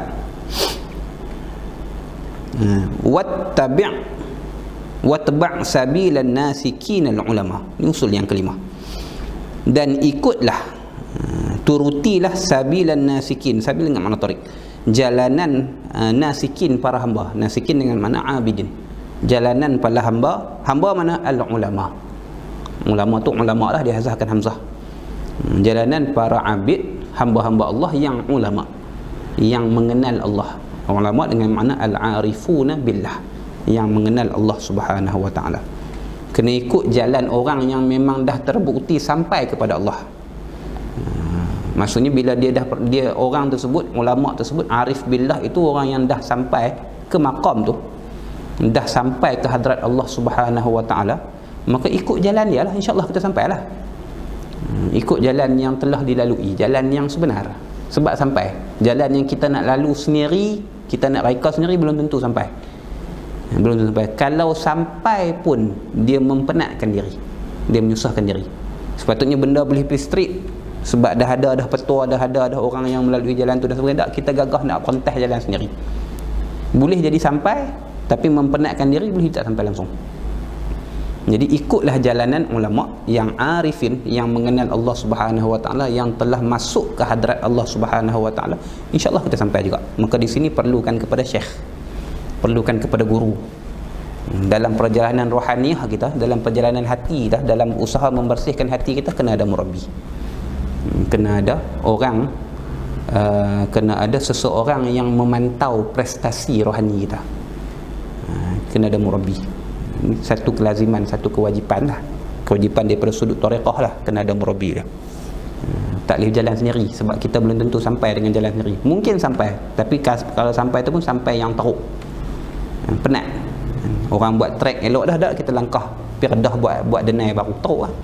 Padahal dah ada track hak betul lah. Itu kena ada murabbi. Kalau tak jumpa murabbi dah, cari dah tak jumpa murabbi, tak ada murabbi, ataupun kita tidak direzekikan untuk bertemu dengan mana-mana murabbi dan sebagainya, murabbi itu tak sesuai dengan kita dan sebagainya, kata ulama. Kalau dah sampai ke zaman tiada murabbi, ataupun kamu tidak diberikan rezeki oleh Allah untuk memiliki murabbi, memadahlah dengan selawat Nabi itu sebagai murabbi. Kekalkan diri dengan selawat itu kalau tak ada murabbi. Tapi hak tu last choice lah, pilihan terakhir. Pilihan yang pertama, yang sepatutnya kena cari guru yang nak bimbing kita. Sebab kita tak akan perasan diri kita salah ataupun betul. Guru yang akan perasan. Bukan guru hak ngajak macam ni, tak. Guru murabbi. Guru murabbi. Syaratnya murabbi tu dia ada syarat-syarat dia pula lah. Dia ada syarat syekh. Syarat untuk guru tu dia ada pula. Dia kena orang yang macam mana dan sebagainya. Dia dah mesti dah sampai ataupun dia dah lalu jalan tu, baru dia boleh bawa ikut orang lalu jalan tu. Yang kita sebut sebagai mursyid tariqah, khalifah tariqah dan sebagainya. Dia dah lalu jalan tu, maka kita ikut jalan yang dia tunjuk lah, baru sampai. Kalau tidak, sampai tak sampai tu 50-50, berat lah tak sampai, kalau sampai pun teruk. Itu secara ringkasnya lah. Kemudian usul yang ke-6, usul yang ke-6, wa khallisil qalbi minal aghyari, dan bersihkanlah hatimu. Ini usul yang ke-6, ikhlasul qalbi lah, ataupun khulusul qalbi. Bersihkanlah hatimu minal aghyari, daripada segala aghyar. Aghyar ni jamak bagi ghair lah. Apa makna ghair? Ay ma siwallah, sesuatu selain Allah. Keluarkan daripada hatimu apa saja selain daripada Allah Subhanahu wa ta'ala. Maksudnya, jadikanlah hanya Allah sahaja dalam hati. Keduniaan tak ada dalam hati, cintakan harta tak ada dalam hati, dan sebagainya tak ada dalam hati. Selain daripada Allah tu jangan bubuh dalam hati. Cintakan Allah saja, dan cintakan perkara yang Allah suruh cintakan. Mencintai perkara yang dicintai Allah tu masuk dengan makna mencintai Allah lah. Sebagian orang kata kalau itu tak dicinta Nabi dan sebagainya. Tak, mencintai Nabi itu perintah daripada Allah. Mencintai Nabi itu maksudnya mencintai Allah lah, dan sebagainya. Kena hilangkan dalam hati kita perkara-perkara yang selain daripada Allah, sebab perkara-perkara yang selain daripada Allah itulah keruh-keruh dan juga noda-noda yang ada dalam hati. Kena buang tu, barulah nur ilmu dan makrifah Allah tu Allah berikan masuk dalam hati. Bandingan mudahnya, kalau sesuatu yang elok tu masuk dalam cawan yang kotor, dia akan jadi kotor. Jadi untuk menerima sesuatu yang elok dengan suci sesucinya, maka bekas itu kena suci. Itu bandingannya. Imam Ibnu Athaillah dalam hikam ni sebut apa? Allahumma salli ala sayyidina Muhammad. Lupa.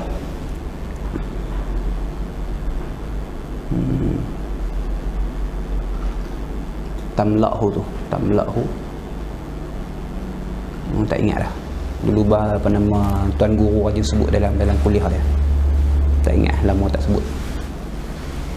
Allahumma salli ala sayyidina Muhammad. Farriq, itu farriq qalbaka 'anil aghyar. Farriq qalbaka 'anil akdari wal aghyar. Bersihkanlah hatimu daripada akdar, kekeruhan, aghyar, perkara selain Allah. Benda selain Allah tu dianggap sebagai benda-benda yang keruh, benda-benda yang boleh mengkeruhkan hati. Dah bersih daripada benda selain daripada Allah tu, yamla'hullahu bil ma'arif wal asrar. Nescaya Allah akan penuhkan hatimu dengan ma'arif, dengan ma'rifah, dengan pengenalan, cahaya-cahaya daripada Allah, wal asrar, dan rahsia-rahsia. Rahsia-rahsia kehidupan, rahsia-rahsia ketuhanan, rahsia-rahsia ibadah dan sebagainya. Sebab benda-benda lagu tu tak boleh masuk kalau hati kita ada benda lain. Dia, kalau mudah kita ni dua jirim tak duduk pada satu tempat lah. Kalau kita andaikan aghyar itu perkara selain Allah itu berada dalam hati kita yang diumpamakan sebagai rumah, tak ada lah benda lain boleh masuk, dah penuh. Jadi kena kosongkan hati kita daripada benda tu, baru boleh masuk benda-benda hak elok pula. Tu. Ini panjang cerita lah. Hak ni pun kalau hurai panjang lebar. Tu nak bagi faham saja. Usul yang ke-6. Usul yang ke-7. Bil jiddi, ada tak habis. Bil jiddi wa khallisil qalba minal aghyari bil jiddi, dan bersihkanlah hatimu daripada segala perkara selain Allah. Kosongkan hati daripada perkara selain Allah, supaya hanya Allah sahaja yang berada dalam hatinya, bil jiddi, dengan bersungguh-sungguh. Ini syarat kepada bahawasanya susah untuk menghilangkan perkara dalam hati kita ni. Kecintaan terhadap barang, harta, kecintaan terhadap kemasyhuran, kecintaan terhadap kesenangan, kecintaan terhadap kemegahan dan sebagainya. Cinta-cinta pada selain Allah ni sangat susah untuk dikeluarkan dari hati. Maka Imam Dardir sebut bil jiddi, dengan usaha sungguh-sungguh. Kena mujahadah lah. Bil jiddi ni isyarat kepada mujahadah. Seperti mana yang disebutkan dalam firman Allah Subhanahu wa taala, walladzina jahadu fina lanahdiyannahum subulana. Dan bermula mereka yang bermujahadah di jalan kami, yang bersungguh-sungguh di jalan kami, lanahdiyannahum subulana, nescaya kami akan tunjuki mereka akan jalan kami. Ini tu. Yang ketujuhnya wal qiyami fil ashari, dan berdiri qiyam, berdiri dengan maksud beribadah lah, melakukan ibadah fil ashari, pada waktu awal pagi. Jaga malam lah bahasa mudah kita ni, qiyamul lail lah. Ashar ni awal pagi, dini hari lah bahasa kita. Dan melakukan ibadah, beribadah kepada Allah fil ashar, pada masa dini hari, iaitu pada awal pagi sebelum subuh. Ni kena berjaga malam. Kena berjaga malam. Waktu lain tak sesuai, nak berzikir dan sebagainya, dia kena tengah malam, di mana waktu semua orang tidur. Sebab suasana tu dia akan menghadirkan lebih khusyuk pada kita, dia akan lebih memungkinkan kita untuk khusyuk dan sebagainya. lebih memudahkan kita untuk mujahadah dan sebagainya. Tak ada orang kacau kita, hak ada anak-anak tak kacau, hak ada kawan-kawan pun tak kacau, tak ada bunyi bising jalanan dan sebagainya pada waktu tengah malam dan sebagainya. Dia lebih menjadikan kita itu lebih syahdu, itulah tengah malam. Tengah malam tak payahlah nak berjaya dalam apa-apa bidang pun, tengah malam ni kena jaga, kena korbankan masa tidur. Kalau tidak tak berjaya apa pun. Nak periksa pun kena jaga malam. Tapi kalau periksa asal jaga malam tu pasal nak jawab periksa, takat periksa tu lah ilmu tak dapat. Habis tulis periksa tu, hak mana hak kita ilmu atau hafalan kita yang kita hafal tengah malam tu, sekali dengan tulis tu, sekali dengan pi tu lah. Kalau berjaga malam sebab nak ilmu, nak menguasai pelajaran dan sebagainya, insya-Allah lekat. InsyaAllah lekat. Kok mana pun kena jaga malam. Nak beribadah ke apa ke, jaga malam tu merupakan rukun yang besar, rukun yang sangat penting kan dalam satu syair. Kami duduk pondok dulu mengapai lah syair-syair ni. Ada orang tulis di pintu bilik lah dan sebagainya. Allahumma salli ala dalam pelita penuntut, dalam taklim ta'lim ada apa? Biqadril jiddi taksibul ma'ali, biqadril jiddi taksibul ma'ali, wa man talabul ula saharal layali, tatlubun najah wa lam tasluk masalikaha, inna safinata la tajri 'alal yabisi. Biqadril jiddi taksibul ma'ali, sekadar sungguh-sungguh kamu itu, sekadar kesungguhan kamu itu, taksibul ma'ali, kamu akan mendapat ketinggian darjat. Takat mana kita sungguh-sungguh, takat itulah yang kita dapat. Biqadril jiddi taksibul ma'ali, sekadar kesungguhan kamu itu, kamu akan memperoleh ketinggian darjat. Wa man talabul ula saharal layali, siapa-siapa yang inginkan ketinggian, kemuliaan, kejayaan, saharal layali, maka dia perlu berjaga malam, mengapai dan sebagainya. Waktu itulah mengapai hak ingat pun, sebab kita tak lena lah mengapai sebelum tidur lena hilang. Tapi kita dah jaga, dah lena dah, bangkit pula jaga malam dan sebagainya, wuduknya, kalau mandinya, wuduknya, sembahyang 2 rakaat, betul mengapai insya-Allah lekat sampai bila-bila. Wa man talabul ula saharal layali, siapa-siapa yang nak berjaya, nak ketinggian, nak kejayaan, saharal layali, hendaklah dia berjaga malam. Tatlubun najah wa lam tasluk masalikaha, engkau inginkan kejayaan tapi engkau tak rentas jalannya. Inna safinata la tajri 'alal yabsi, sesungguhnya sampan bahtera perahu itu tidak akan berlayar di atas daratan. Syair tu hafal, bila hafal tu puluh-puluh tahun dulu waktu umur belah-belah, hafal tengah malam lah. Dia syair-syair dalam taklim ni hafal sedap. Dan ada orang tulis letak dekat dia punya setiap kitab dia tulis, kadang-kadang letak dekat dia punya pintu keluar masuk dia, kat dinding ada yang letak dekat ceiling dan sebagainya. Benda tu sebagai motivasi itu. Jaga malam, kok mana kena jaga malam. Nak alim pun kena jaga malam. Kalau nak jawab periksa jaga malam, tak jawab periksa tu lah. Tak jawab periksa tu. Dengan heran lah pasal apa benda kita mengaji tu, lepas pada periksa hilang tak ingat pasal tu. Pasal kita jaga malam, nak tu. Biqadril jiddi taksibul ma'ali, takat tu yang kita nak, takat tu yang kita dapat. Dah jawab periksa tu lah, hilang ilmu tak ada apa. Tapi jaga malam pasal nak mengapai, nak faham ilmu, nak muzakarah, nak apa, memang betul-betul nak ilmu, nak penguasaan ilmu, insya-Allah kuasa. Gitu.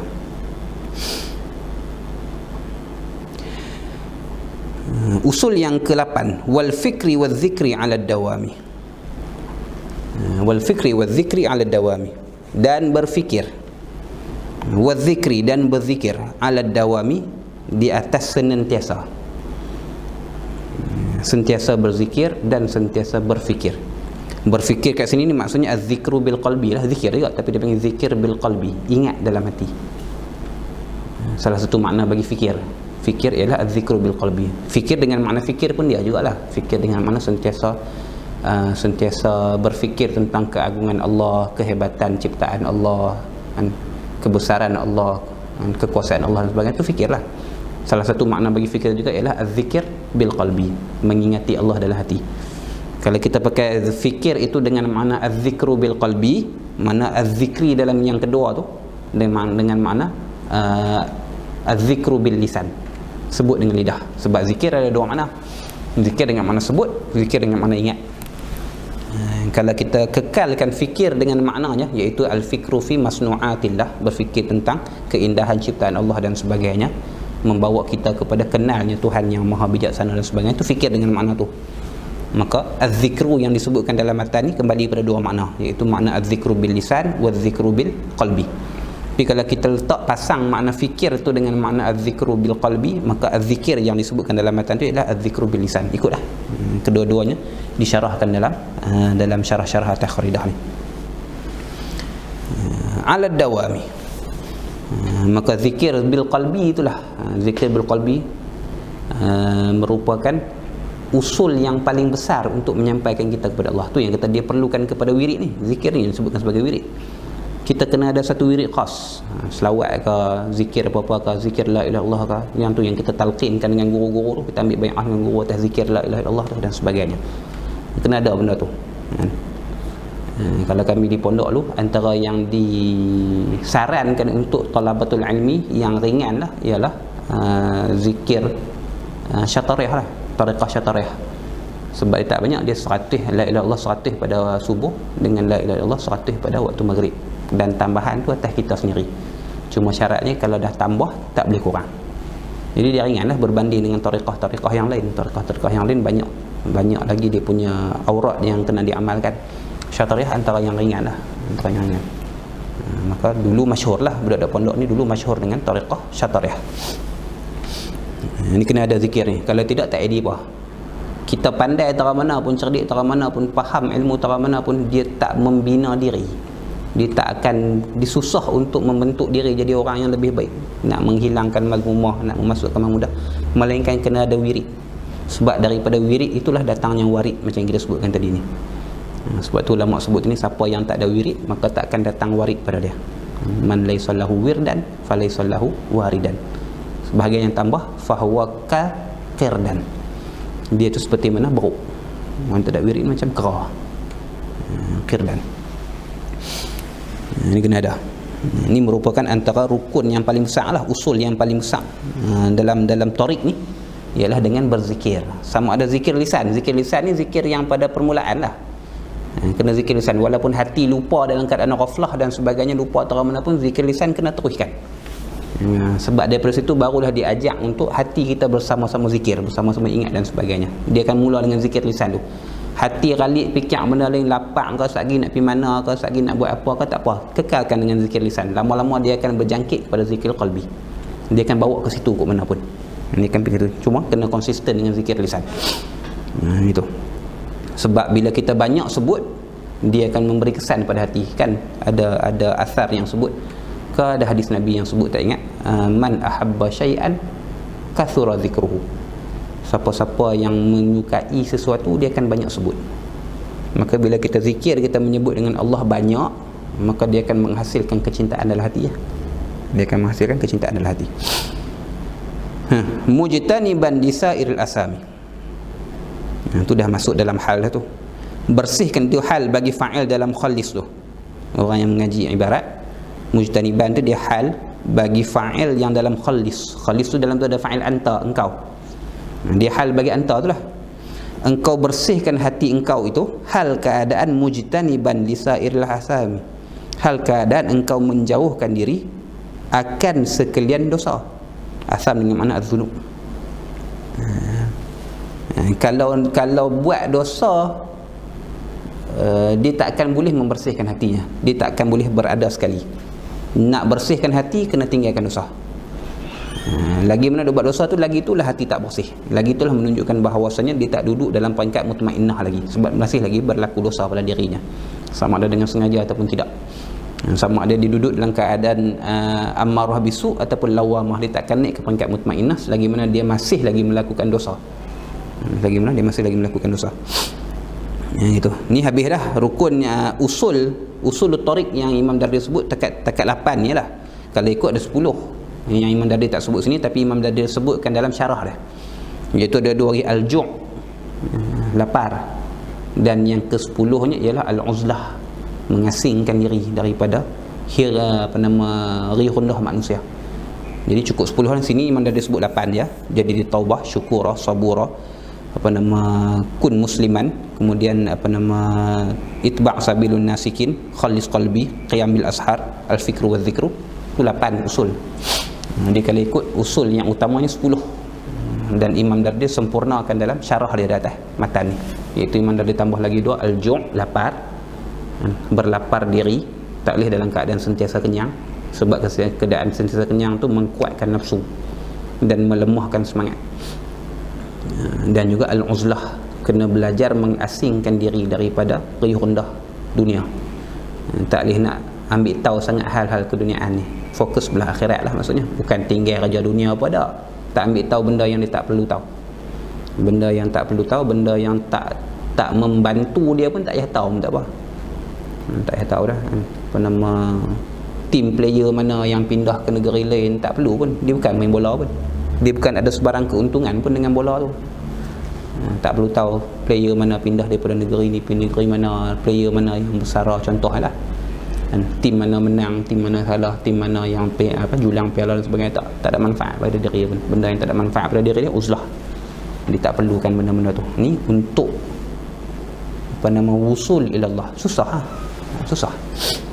Ingat senang-senang nak dapat maqam ihsan tu. Susah. Membersihkan hati dengan segala usul-usul yang lain semua tu, dia mesti dilakukan dalam keadaan dia berusaha menjauhkan diri daripada melakukan dosa-dosa. Muraqiban lillahi fil ahwali, sentiasa muraqabah bagi Allah. Muraqabah ni diterjemahkan, guru-guru terjemahkan dengan mengintai Allah. Maksudnya sentiasa mencari peluang mendekatkan diri kepada Allah. Sentiasa hatinya itu sentiasa yakin bahawasanya Allah sedang melihatnya. Ini maksud mengintai, dia sentiasa mengintai keberadaan Allah Subhanahu wa taala. Mana muraqabah? Mana muraqabah? Itu yang disebutkan dengan fa in lam takun tarahu fa innahu yaraka tu. Kena sentiasa ni. Fil ahwali, dalam segala keadaan. Ahwal ada 4 lah, al-ahwal arba'ah, iaitu halus sihah, halul marad, halul ni'mah, halul ta'ah, halul ma'siyah. Hal 4.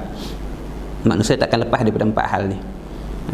Hal sihat, halus sihah, halul marad, hal sakit, halul ta'ah, keadaan taat kepada Allah, halul maksiyah, keadaan maksiat pada Allah. Maka dalam setiap 4 keadaan ni ada tuntutan yang dia perlu lakukan, dan ada cara untuk dia perlu laksanakan, ada amanah yang dia perlu lakukan. Dalam keadaan taat dia kena syukur pada Allah, dalam keadaan sihat dia ada cara dia, dalam keadaan maksiat dia perlu taubat kepada Allah dan sebagainya. Maka sentiasa muraqabah Allah Subhanahu wa taala dalam keempat-empat hal ni. Keempat-empat hal ni lah hal sepanjang manusia hidup. Bila disucikan hati dan bila buat segala usul-usul ni, bila buat segala rukun-rukun ni, kita jauhkan diri daripada larangan Allah, kita bersihkan hati kita daripada perkara selain Allah, kita sentiasa muraqabah dengan Allah Subhanahu wa taala dalam segala keadaan dan sebagainya. La tartaqi ma'alimal kamali, nescaya mendaki engkau, nescaya menjulang engkau, naik engkau ma'alimal kamali, akan puncak-puncak kesempurnaan. Akan puncak-puncak kesempurnaan. Puncak-puncak kesempurnaan iaitu al-akhlaq al-muhammadiyah. Al-akhlaq al-muhammadiyah, iaitu sifat-sifat yang kepujian yang ada pada Nabi Muhammad sallallahu alaihi wasallam. Sampai ke tahap puji dan keji itu sama bagi dia, susah dan senang tu sama bagi dia, sakit dan sihat tu sama bagi dia dan sebagainya. Tak menghalang dia daripada beribadah pada Allah, tak menjadikan dia orang yang lupa diri dan sebagainya. Sama hal nikmat dengan hal bala, dia tahu nak buat apa dalam keadaan nikmat, dia tahu nak buat apa dalam keadaan bala dan sebagainya. Itu akhlak Muhammadiyah. Dalam hatinya bebas daripada sifat-sifat yang mazmumah, dan dia hiasi dirinya, hatinya dengan sifat-sifat yang mahmudah dan sebagainya. Panggil akhlak Muhammadiyah. Mudah macam tadilah, macam yang Sayyidatina Aisyah sebut pada sahabat yang bertanya tentang sifat Nabi itu bagaimana, ataupun tabi'in yang bertanya pada Sayyidatina Aisyah sifat Nabi itu bagaimana. Sayyidatina Aisyah sebut kana khuluquhul Quran, adalah sifat peribadi Nabi itu ialah Quran. Nak tahu macam mana peribadi Nabi, bacalah Quran. Habis. Ni kemudian jangan lupa kepada berdoa kepada Allah. Imam Dardi sebut wa qul bidzullin rabbi la taqta'ni, dan katakanlah bidzullin, dengan penuh kehinaan. Dengan penuh kehinaan maksudnya dengan hati yang pecah, dengan hati yang hibah, dengan penuh rasa tawaduk kepada Allah, bukan dengan bongkok, bukan dengan yakin Allah terima dan sebagainya, dan dengan penuh pengharapan. dengan penuh kerendahan diri, itu panggil bizullin.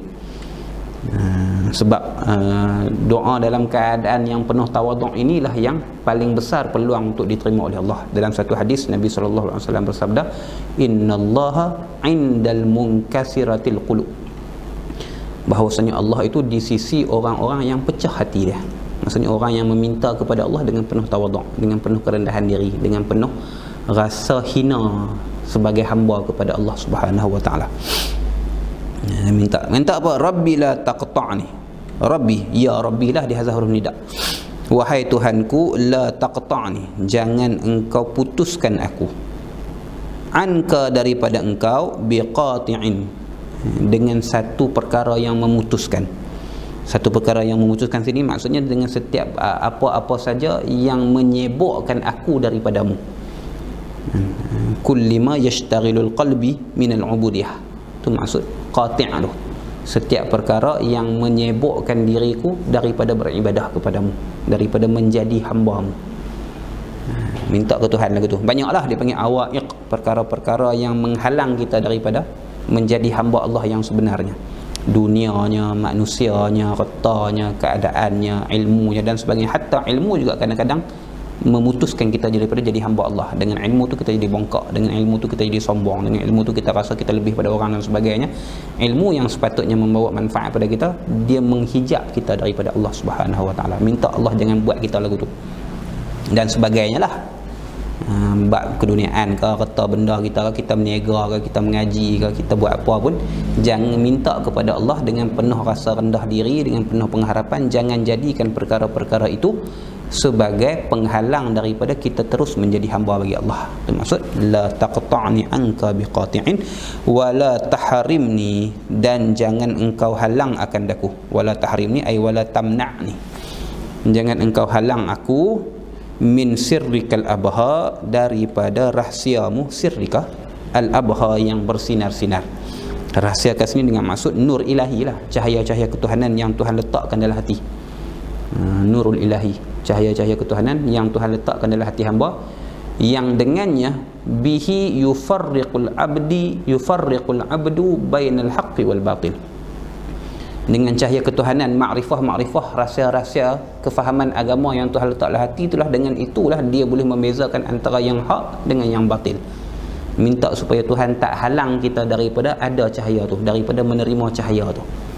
Sebab kalau tak nampak di antara hak dan batil, itu yang jadi menukar hukum dalam agama, berbicara tentang agama dengan sesuatu yang dia tak tahu, berani memberikan kenyataan dalam agama tentang benda yang tak tahu, yang salah dan sebagainya, pasal dia tak nampak di antara hak dan batil. Dia rasa benda hak dia tahu tu benda hak betul dah. Tidak ada cahaya rahsia Allah tu pada diri dia. Minta kepada Allah, Tuhan tunjukkan di antara hak dan batil tu. Itu yang kita duk minta doa, ya Allah, arinal haqqa haqqa, tunjukkanlah kepada kami yang hak itu hak, yang sebenar itu sebenar. Wa arinal batila batila, dan tunjukkanlah kepada kami, jelaskanlah kepada kami perkara yang batil itu batil. Pasal apa minta benda yang hak? Supaya kita boleh ikut. Allahumma arinal haqqa haqqa likai natba'u, supaya kami boleh mengikutnya. Wa arinal batila batila likai najtanibu, dan tunjukkanlah kepada kami benda yang batil itu batil, supaya kami boleh jauhinya, kami boleh elak daripada dia. Ini kita minta. Wala tahrimni min sirrikal abha, dan cahaya itulah al-muzili lil ama. Dengan cahaya itulah, cahaya bersinar-sinar yang Allah berikan kepada kita tu, kalau Tuhan tak halang kita daripada terima cahaya tu, cahaya itulah al-muzili lil ama, yang menghilangkan bagi kebutaan. Buta ni ibarat ataupun kinayah daripada jahil lah. Jahil, supaya hilang jahil kita terhadap agama, supaya kita boleh tahu yang mana yang benar dan yang mana yang salah.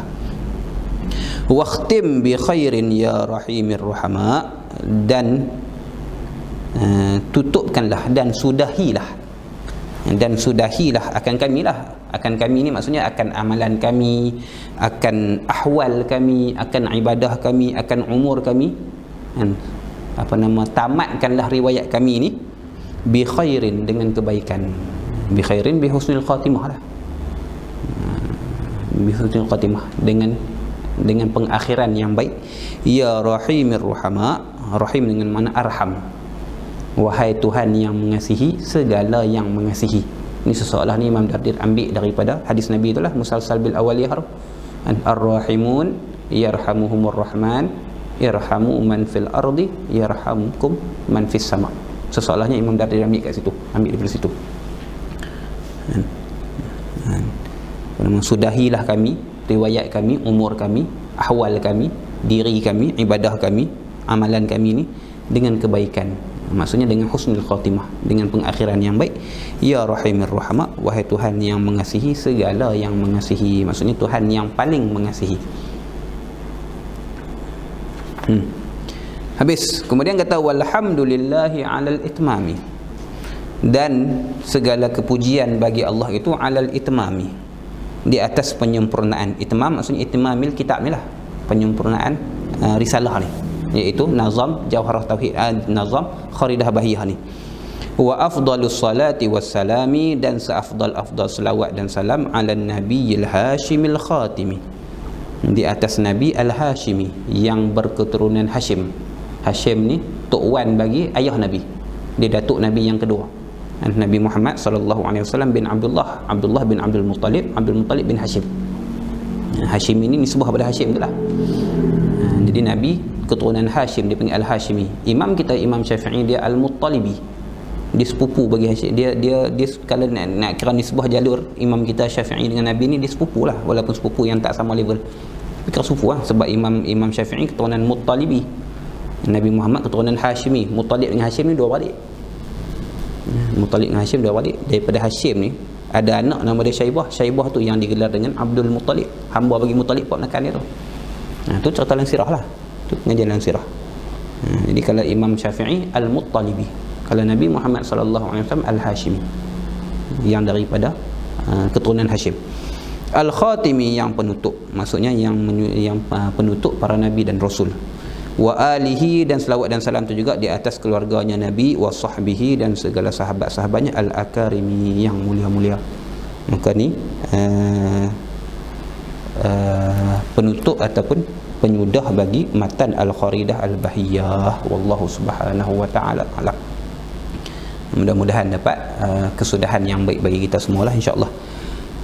Al-Fatihah bil qabul ila ruhi muallifi hadhihi an-nazam Al-Imam Sayyid Abil Barakat Muhammad bin Ahmad Dardir, wa masyayikhihi wa talamidatihi, wa ila masyayikhina wa usulihim wa furu'ihim, wa ila usulina wa furu'ina, syai'un lillahi wa lahum. Al-Fatihah. A'udzu billahi minasyaitonir rajim. Bismillahirrahmanirrahim. Alhamdulillahi rabbil alamin, arrahmanir rahim, maliki yaumiddin. Iyyaka na'budu wa iyyaka nasta'in. Ihdinas siratal mustaqim, siratal ladzina an'amta 'alaihim ghairil maghdubi 'alaihim waladdallin. Amin. Wallahu subhanahu wa ta'ala alam. Rasulullah.